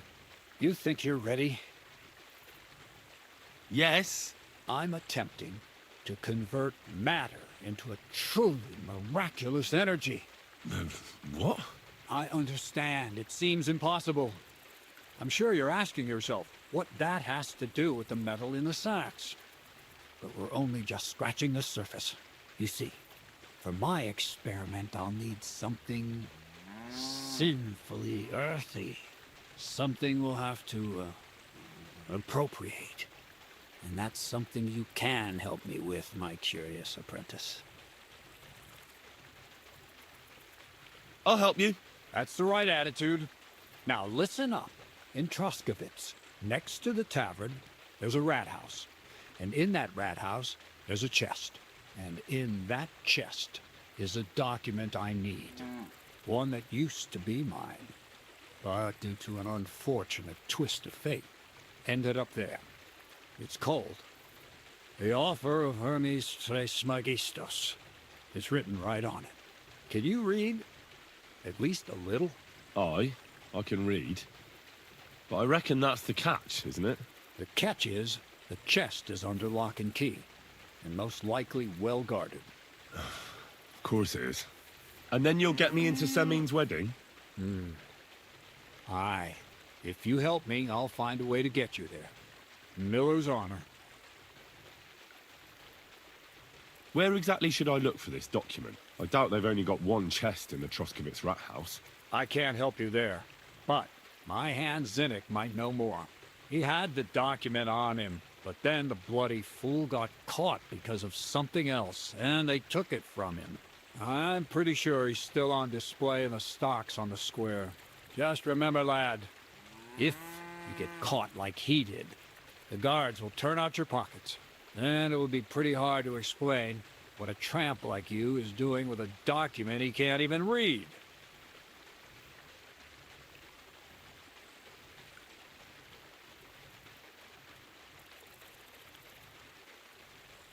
No, I doubt the bailiff will let me roam around the rat house and go peeking through his chests. Any advice on getting in there without being spotted? Oh, come on. Do I really have to spell it out for you? Black clothes, the play of light and dark. A quiet night, and those who live in the shadows, concealed beneath its veil. Is that supposed to be advice? Just get some inconspicuous clothing and head over there after midnight. And where can I get some clothes like that? I had my outfit washed in the Gilioff bathhouse, but after a bit of disagreement, they refused to give it back. It's my gift to you. All you have to do is pick it up. Pick them up? You want me to steal them, don't you? Doesn't it sound like a suitable appetizer before the main course? There's no sense in trying to deal with the owner, Dorothy, anyway. She's a contrary woman who's impossible to talk to. I'm not even surprised your paths crossed. I'd like to learn more about the art of thievery. Thievery? Why call it the art of thievery? It's simply an art. But all right, enough wordplay. If you want to learn something, go and see Henson. He'll tell you how to relieve people of the things in their purses, or how to quickly and painlessly send them to the land of dreams. And if you'd like to try opening locks without a key, there's a chest in the barn that you carried the sacks to. You can practice on that. All right. I reckon I know everything I need. Thanks.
Go away.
Oh, you.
Yes! These will make me almost invisible.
Wait a moment.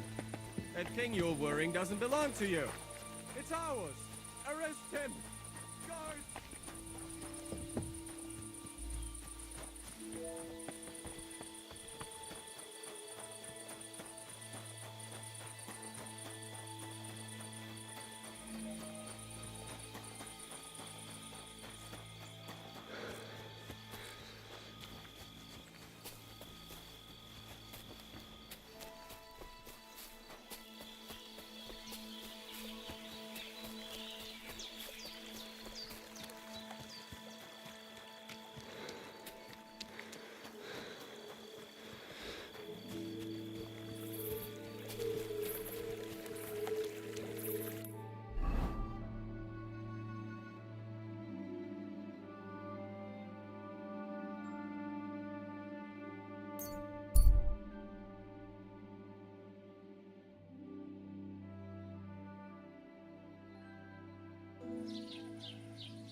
I'm feeling a bit peckish.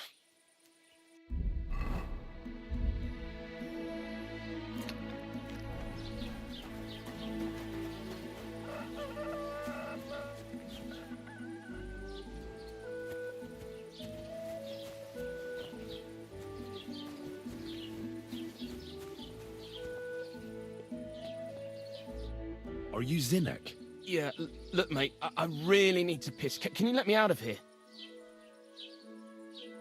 Crazel sent me. He's looking for some document the bailiff took from you. And what's the password?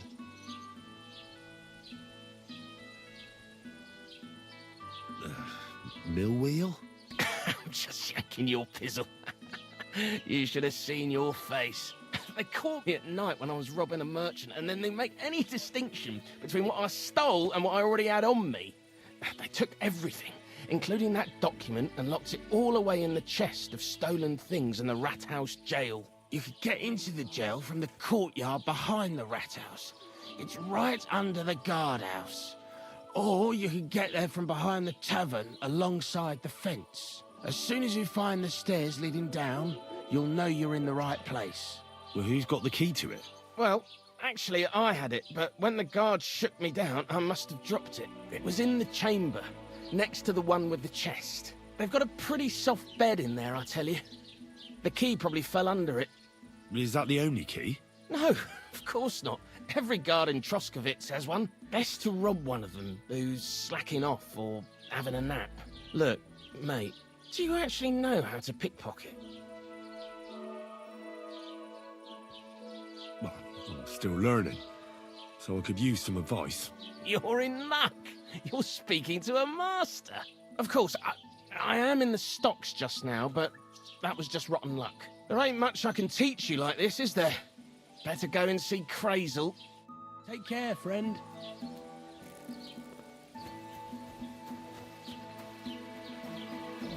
Nice day.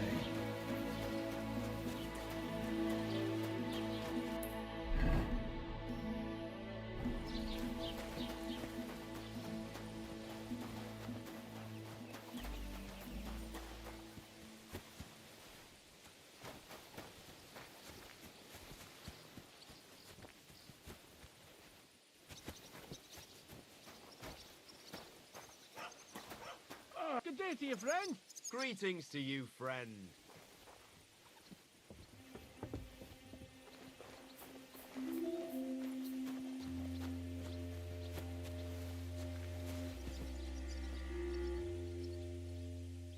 Here you go.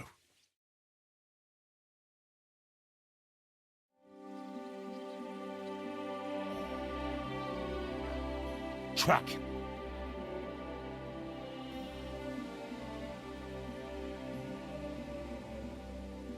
Free!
Shit!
The offer of Hermes Trismegistos. That's Krazel's document.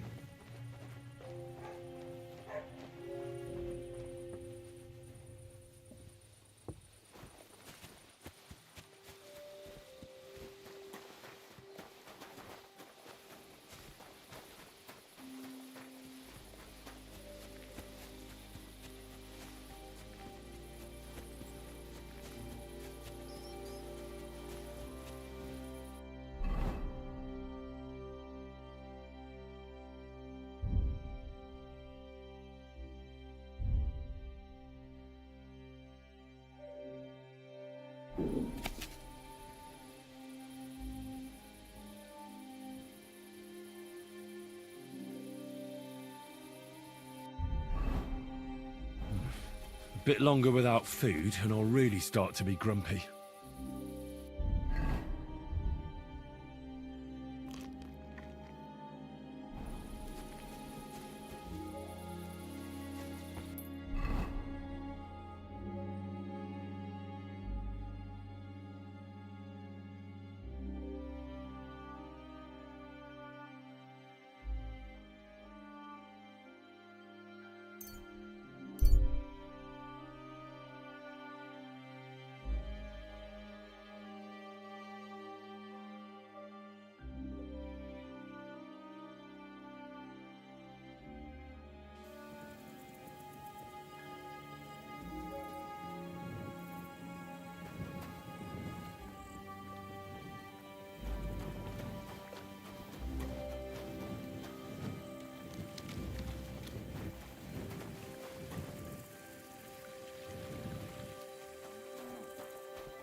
God bless, Henry. How can I help you?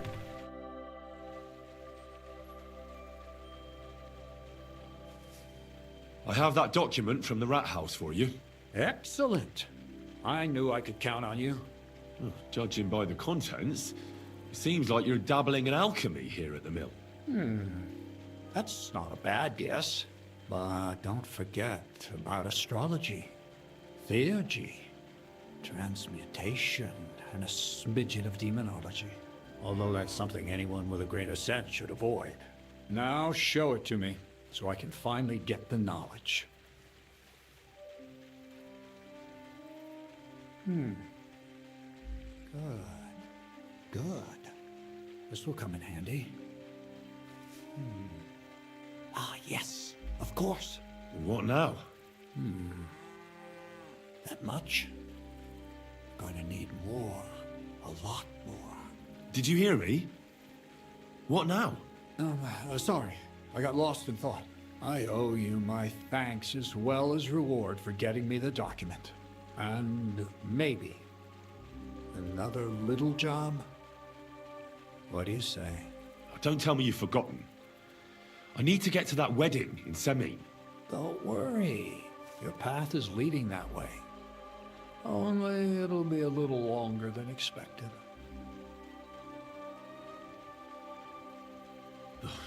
Another miller's trick.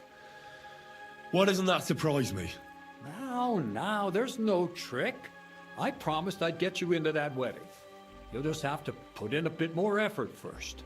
Besides, Things are about to get really interesting. Step by step, we're moving closer to the great revelation. Enough. I'm sick of listening to your cryptic blabbering. Supposing you first initiate me into the mysteries of your enchanting mill. This isn't any run-of-the-mill business, so to speak. I smell something devilish here. Devilish? Not at all. You guessed it. It's nothing less than high learning. Alchemy! And when I say alchemy, I mean real alchemy. Not some hocus-pocus brewing of potions for creaky joints and bellyache. Tell me more about it, then. Maybe I'll learn something useful. I suppose. You are my apprentice, after all. You deserve to know what all of this is leading to. Now, pay close attention. I want to make a golem out of dough. Then, using secret alchemical practices and theurgy, bring him to life.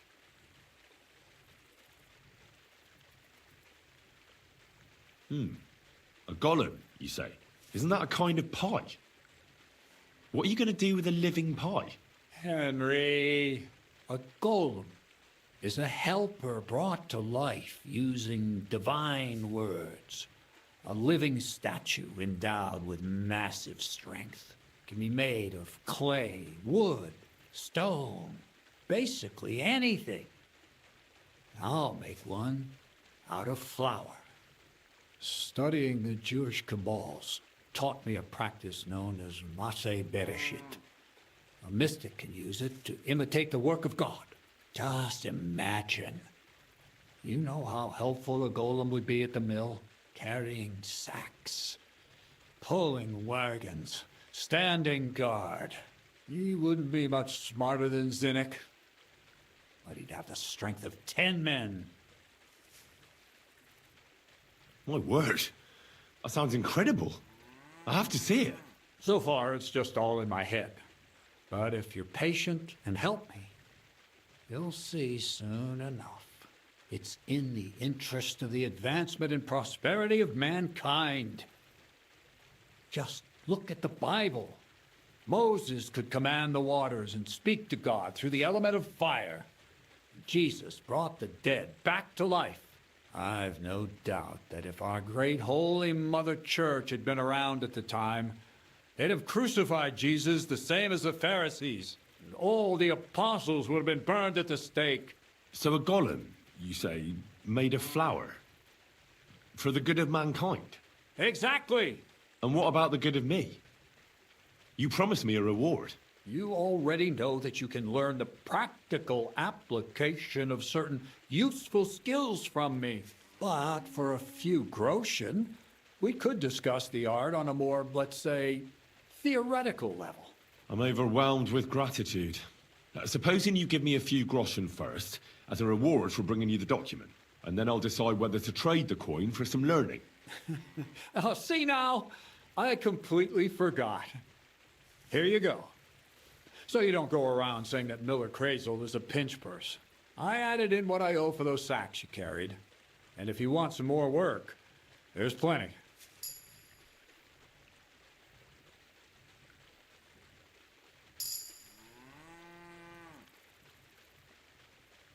What's this next job all about? I need to find a saltpeter pit. Never a wasted word, eh, Crazel? Short and to the point.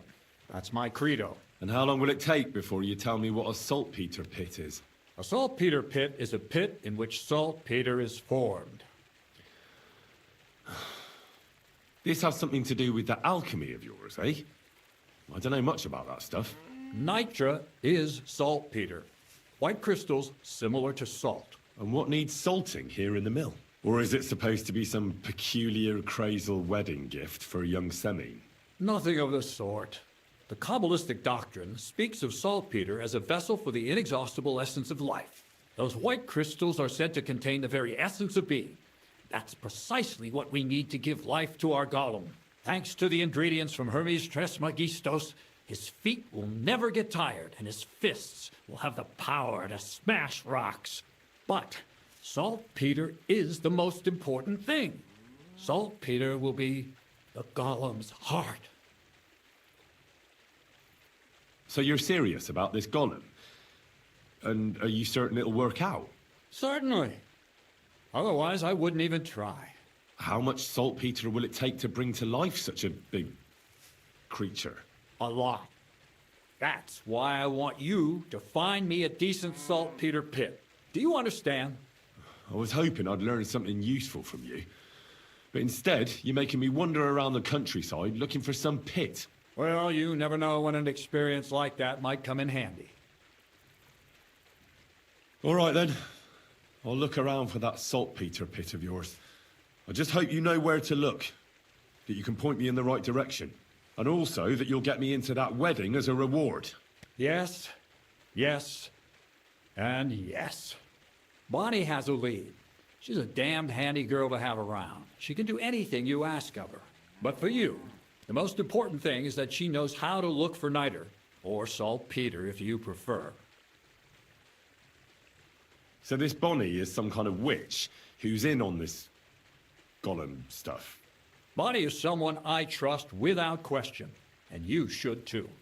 Not only will she teach you how to find saltpeter, but also how to differentiate it from common salt.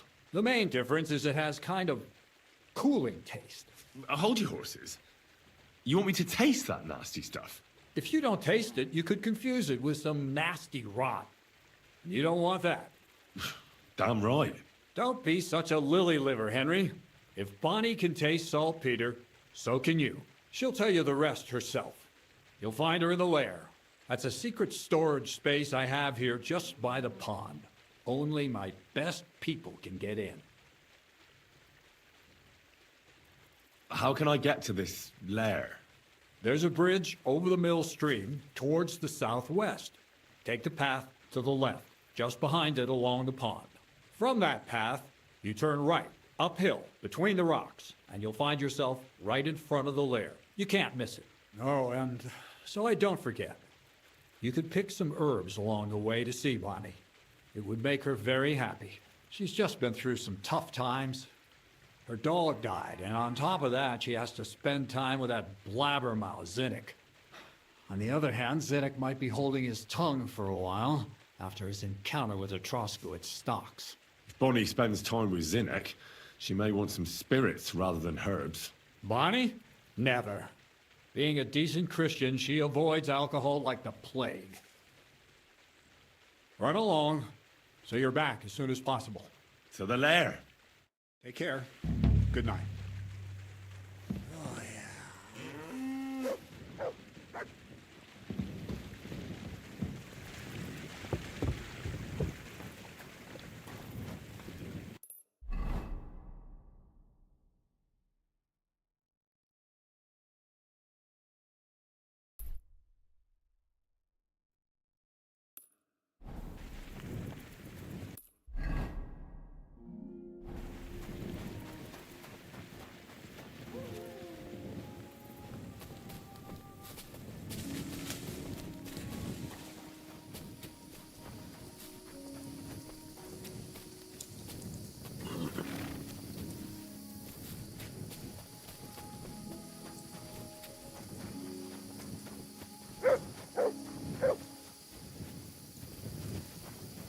What is it, Mutt?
What was that noise?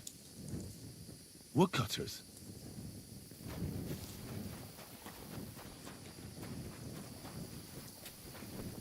Huh? Good man. Hold on. Everything all right? Do you have a moment?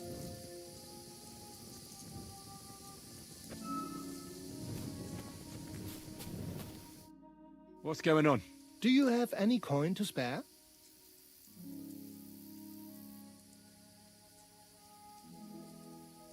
Tell me, how come you're begging? What happened to you? Allow me to disabuse you of your misconception. I am no beggar. I simply find myself in a bind compelling me to rely on the kindness of good people. So, you're begging? But I'm not a beggar. Why are you asking for charity? Fancy an ale, eh? The amount you're looking for, it sounds like you plan on downing a whole keg. That wouldn't go amiss, but really, I need the coin so I can travel to Vlashim. That's quite a way. I've always found it to be a day or two's ride. But I don't see any horse. I don't have one. That is true. I'll join a caravan, ride along, pay for my way, my provisions and such. Begging, but not a beggar, and he needs money to get to Vlashim. Oh, I've come across a fair few beggars before, but none have ever said that to me. Must be a coincidence?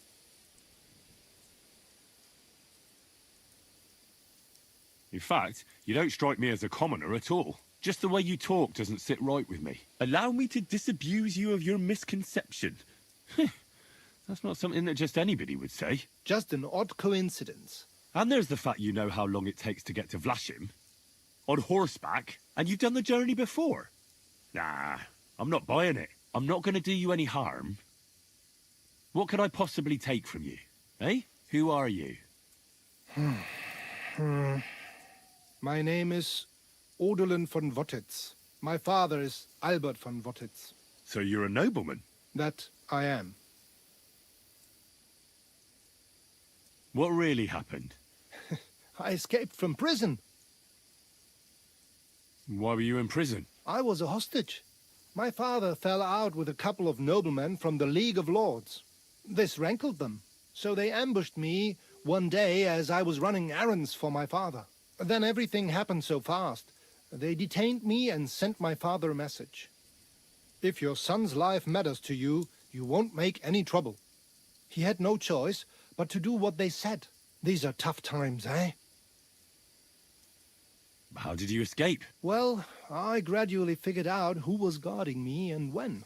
One of the guards used to come into my chamber and talk to me from time to time. You had a chamber? No dungeon? No. You don't keep a nobleman detained like a murderer, waiting for the news. I had a room where I was guarded. All right. Carry on. Well, I steadily worked on that guard. Once he was convinced I wasn't going to escape, he stopped being so attentive and I managed to pinch his key. Then I just snuck out that night, and that was it. Sounds like you got pretty lucky. Lucky or not, I had no wish to spend another moment in that chamber. How long were you held? A year? Perhaps a year and a half? Yes, that seems about right. What are you going to do now? My priority is to get back home to my family and discuss it with them. And I need to move fast before anything goes wrong. I can spare you a few coins. It's a lot more than I normally give, I have to say. Thank you so much. May the Lord repay your kindness. Farewell. I hope you make it home safely. Thanks.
Lord be with you.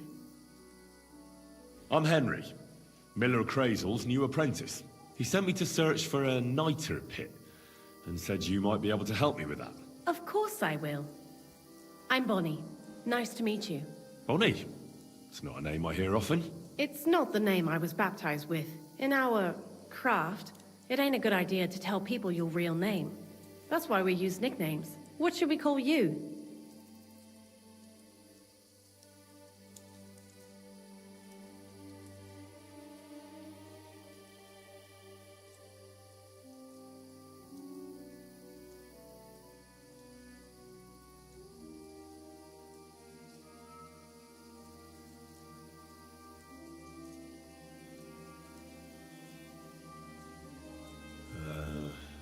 The Butcher of Vranik.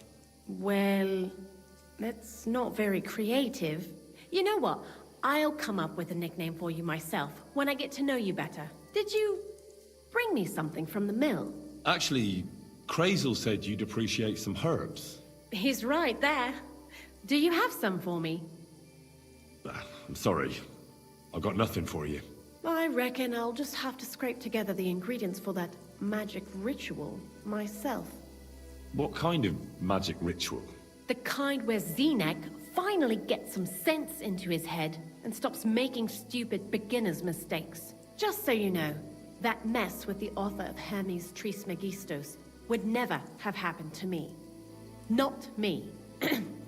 While we're on the subject of rituals, did Crazel tell you about the golem? He did. And what do you think of it?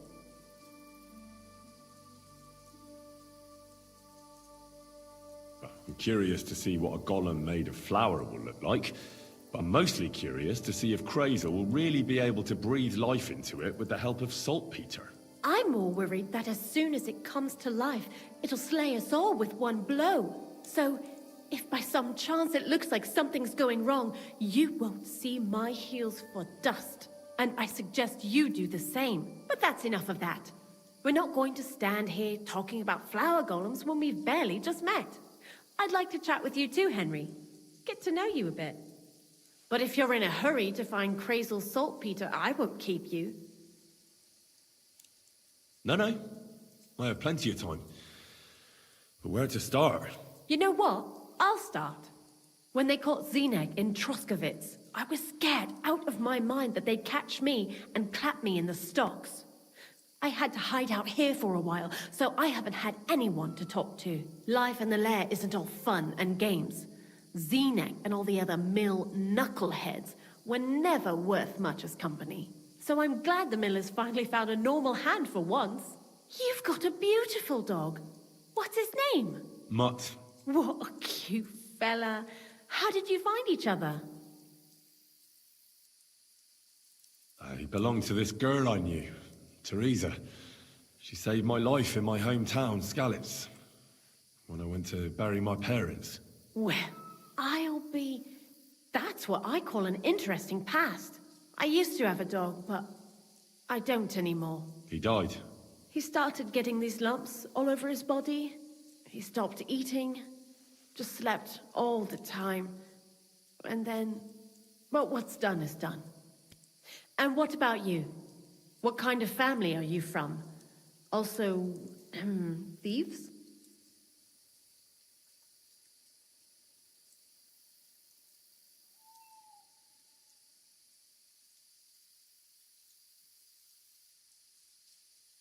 No. Pa was a blacksmith. I inherited something from him, I hope. Oh, really? Would you teach me how to make, maybe, barrel hoops? Those are pretty hard. Wouldn't you rather start with, maybe nails? Sure. I'm pretty quick to learn and patient. That is, with one exception. When Crazel starts spouting off his alchemy theories, I'd rather run for the hills. What do you think of the old miller, anyway?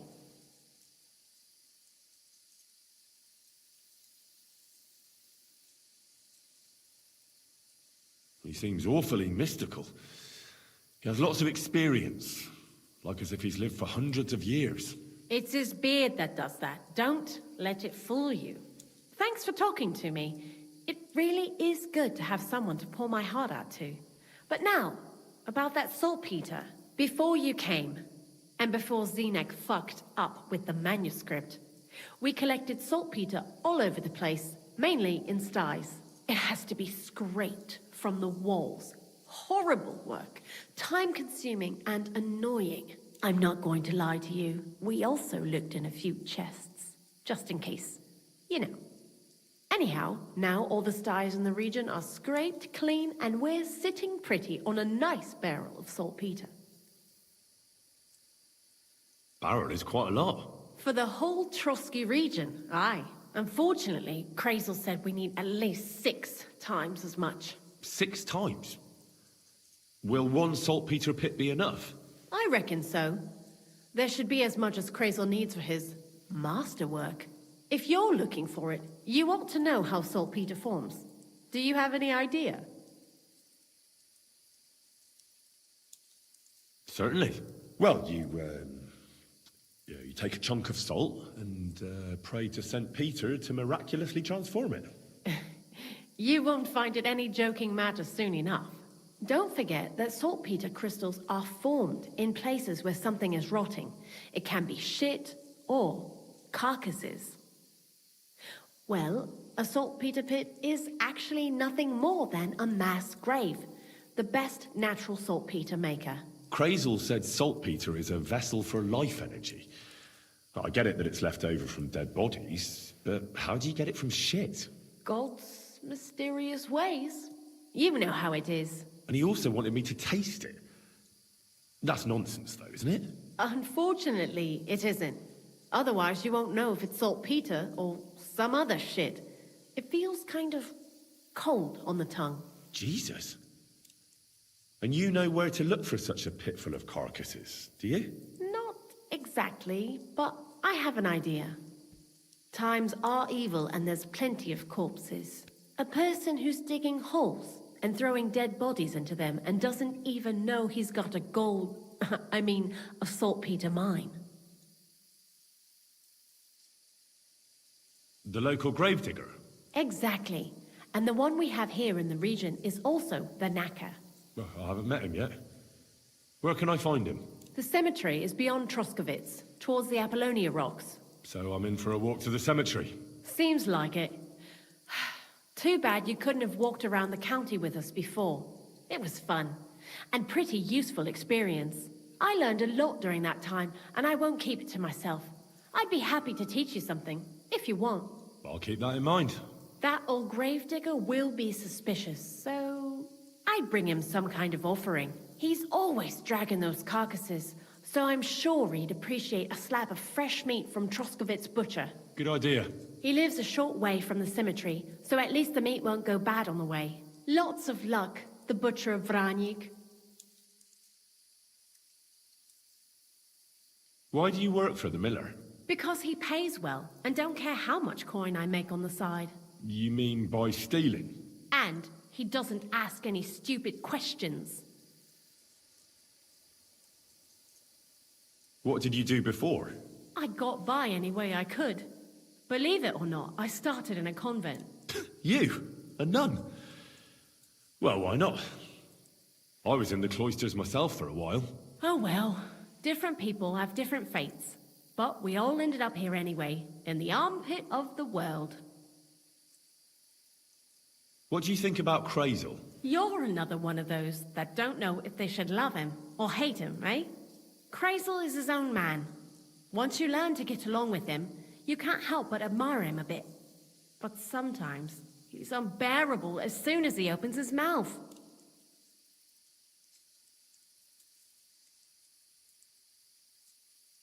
What do you know about the Troskovitz gravedigger?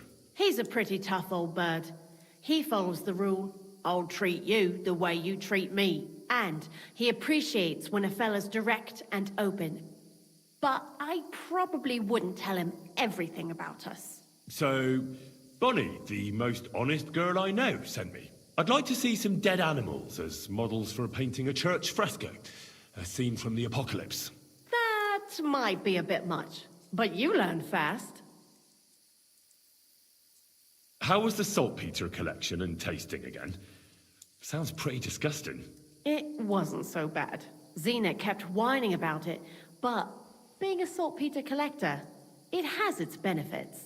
When you go and clean someone's sty, they don't pay much attention to you and leave their purses and chests unattended. We made a pretty decent amount on the side. What, by stealing? Confiscating property for the greater glory of God. I hate the term stealing. Just like Crazel.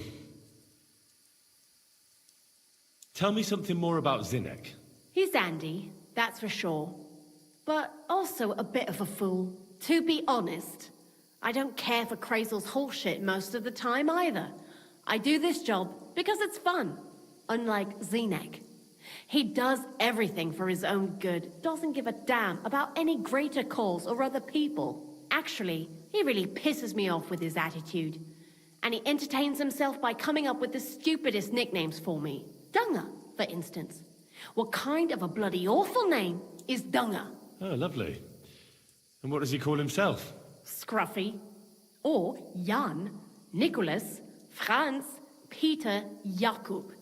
The most bland, everyday names.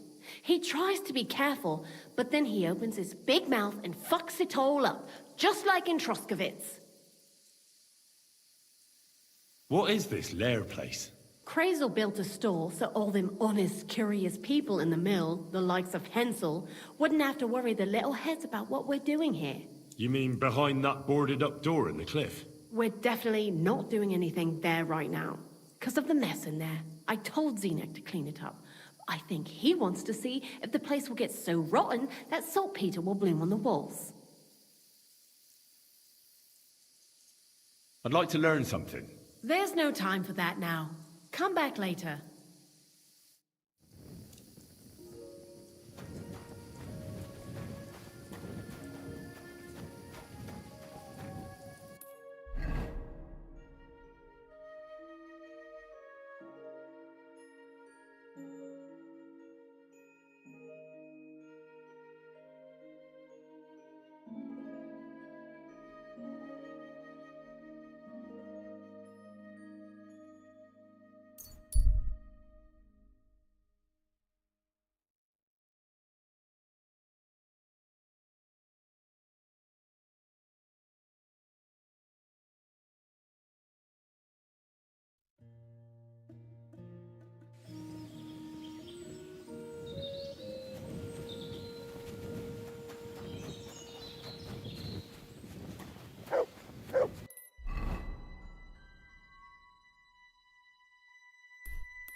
Christ, take a bath.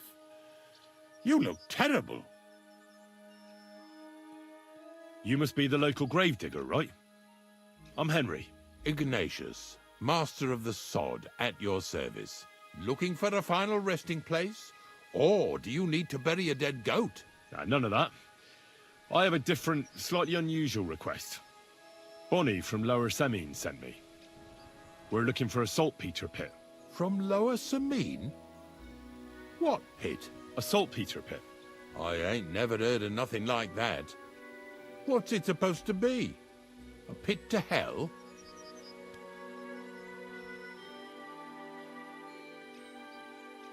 Yeah, something like that. At night, you hear the cries of tormented souls and catch the whiff of sulfur. Well, that I can't help you with. Not to worry. It's actually just a hole with some rotting carcasses in it. These white crystals form in it. and that's exactly what we're after. You should have said you're looking for the pit I throw carcasses into. What's all this about Salty Peter? I'm going to go there anyway, so I'll take you there. Really? That was easier than I thought. Not even a chicken scratches in the dirt without hope of reward, though. You'll help me with something first. I have some collections from some Stratego farmsteads, and I'd be a fool if I didn't use a helping hand. At least one day I can take it a bit easy. You want me to help you with your grave-digging business? Why not? You look like a strong fella. You'll be a good helper. Oh, dragging carcasses around isn't exactly a respectable job. But so be it. I'll help you with it. What else can I do? Grave digging is a job like any other. Sooner or later, everyone needs our services. And if it wasn't for us knackers, folk would have to deal with their animal carcasses themselves. Of course. I understand. I'm just a little worried about what people will say about me when they see me with you. I wouldn't like to lose the honor I've earned as squire to a nobleman. Don't worry about what people say. They'll only strip you of your honor if you let them. So what then? Shall we take a nice little ride with my boys Snorter and Dragonfly here? Nice and early, at daybreak.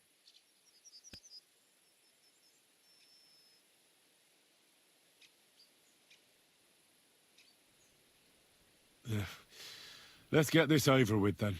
The dew is still on the leaves. The roads are clear. You don't need your horse. I'll stable him here. It'll be heaven for him. In any case, heaven's always close here. Hop on the wagon and Snorter and Dragonfly here will take care of us. Did I bring that stuff for Visor? Meat? Pain? Aesop?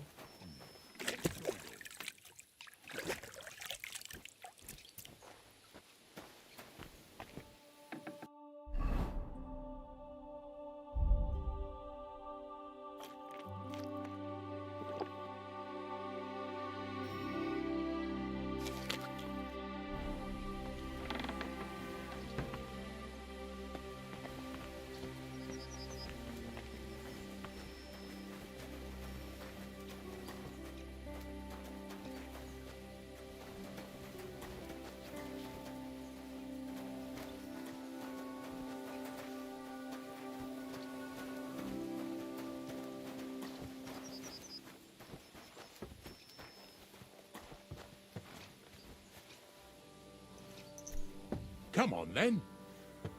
We've got a long journey ahead of us, so get yourself comfortable so your arse won't hurt. So, you say you're from Lower Samine, eh?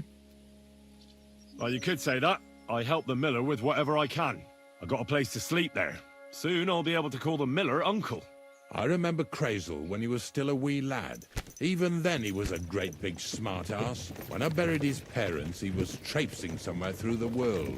Maybe you heard what they say about Lower Samine round these parts. Crazel don't sell short measure, not that. He looks out for his reputation, but his helpers have been seen often in the villages after dark, looking fishy. Or during the day, in the pillories. Don't that bunny of yours belong to that gang too? Unfortunately, she does. Crazel ordered Bonnie and her accomplice Zinnet to scrape saltpeter off the walls of the sties. And when they had a chance to loiter about in the yards here in the region, well, they made good use of the opportunity to line their purses. Ay, ay, ay. What have I gotten myself into in my twilight years? Lower Samine's a thorn in the side for a lot of folk. Some on account of the competition. Some is just rubbed up the wrong way by that Crazel. Either way, all they need's the slightest excuse to grab their pitchforks. Go and grab the miller and shove his face right in his own millstone.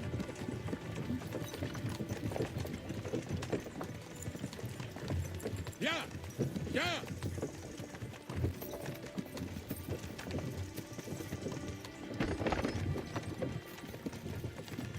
Whoa, boys! Whoa! Come on! Come on! Are you deaf? Oh, they're acting stubborn again. Now listen, Henry. Here on the left side, you'll see the ruins of a cottage that's been abandoned for a few years. Looks mysterious. What treasures might be hidden there? You'll soon see. I have a trap set inside the cottage. I wanted to lure a wolf into it, but that didn't work out. There's a deer rotting there unnecessarily. So hop in there and bring it to the wagon. Finally. At least we're not blocking the road too much.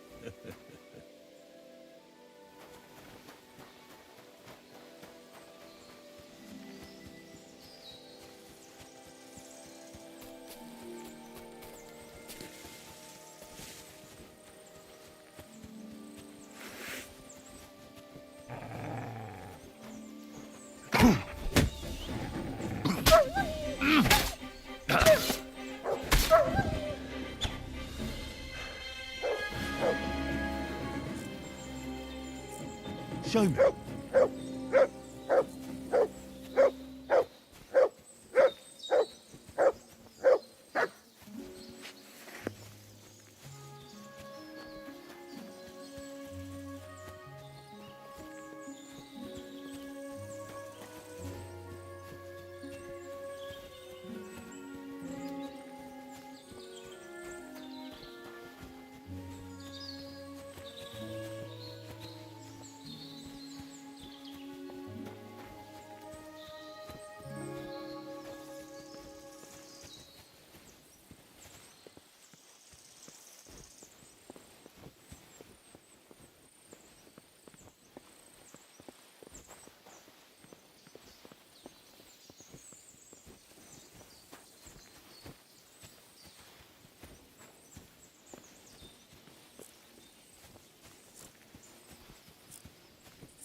Oh, Jesus, what a stench. Better quickly throw it in a sack and take it back to the wagon.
Stolen enough already? What do you mean already? What lackeys? I've no idea what you're on about, fella. Two stinking bastards that was here sneaking around this...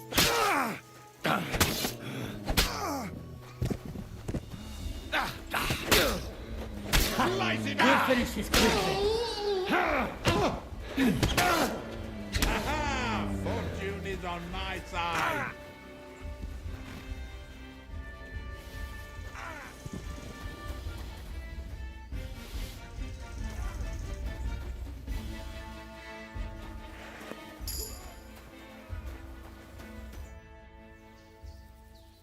Greetings, Ignatius. I still need to find that saltpeter pit. Will you help me? After what you did? Not a chance. How about some service in return? Or I can pay. What happened, happened. You're not the first or the last youngster to let me down. Sakra. You're going to have to find that pit yourself. That's life. I mean, that's death. Farewell, and take a bath, for goodness sake.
You look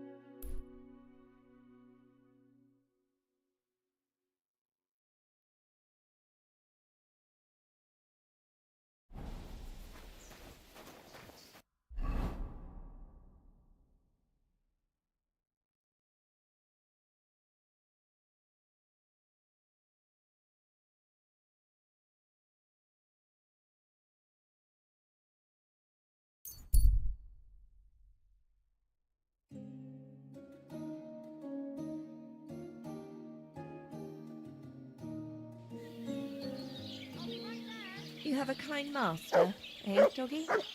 Were you at the last mass? I didn't see you there. Just a bit more.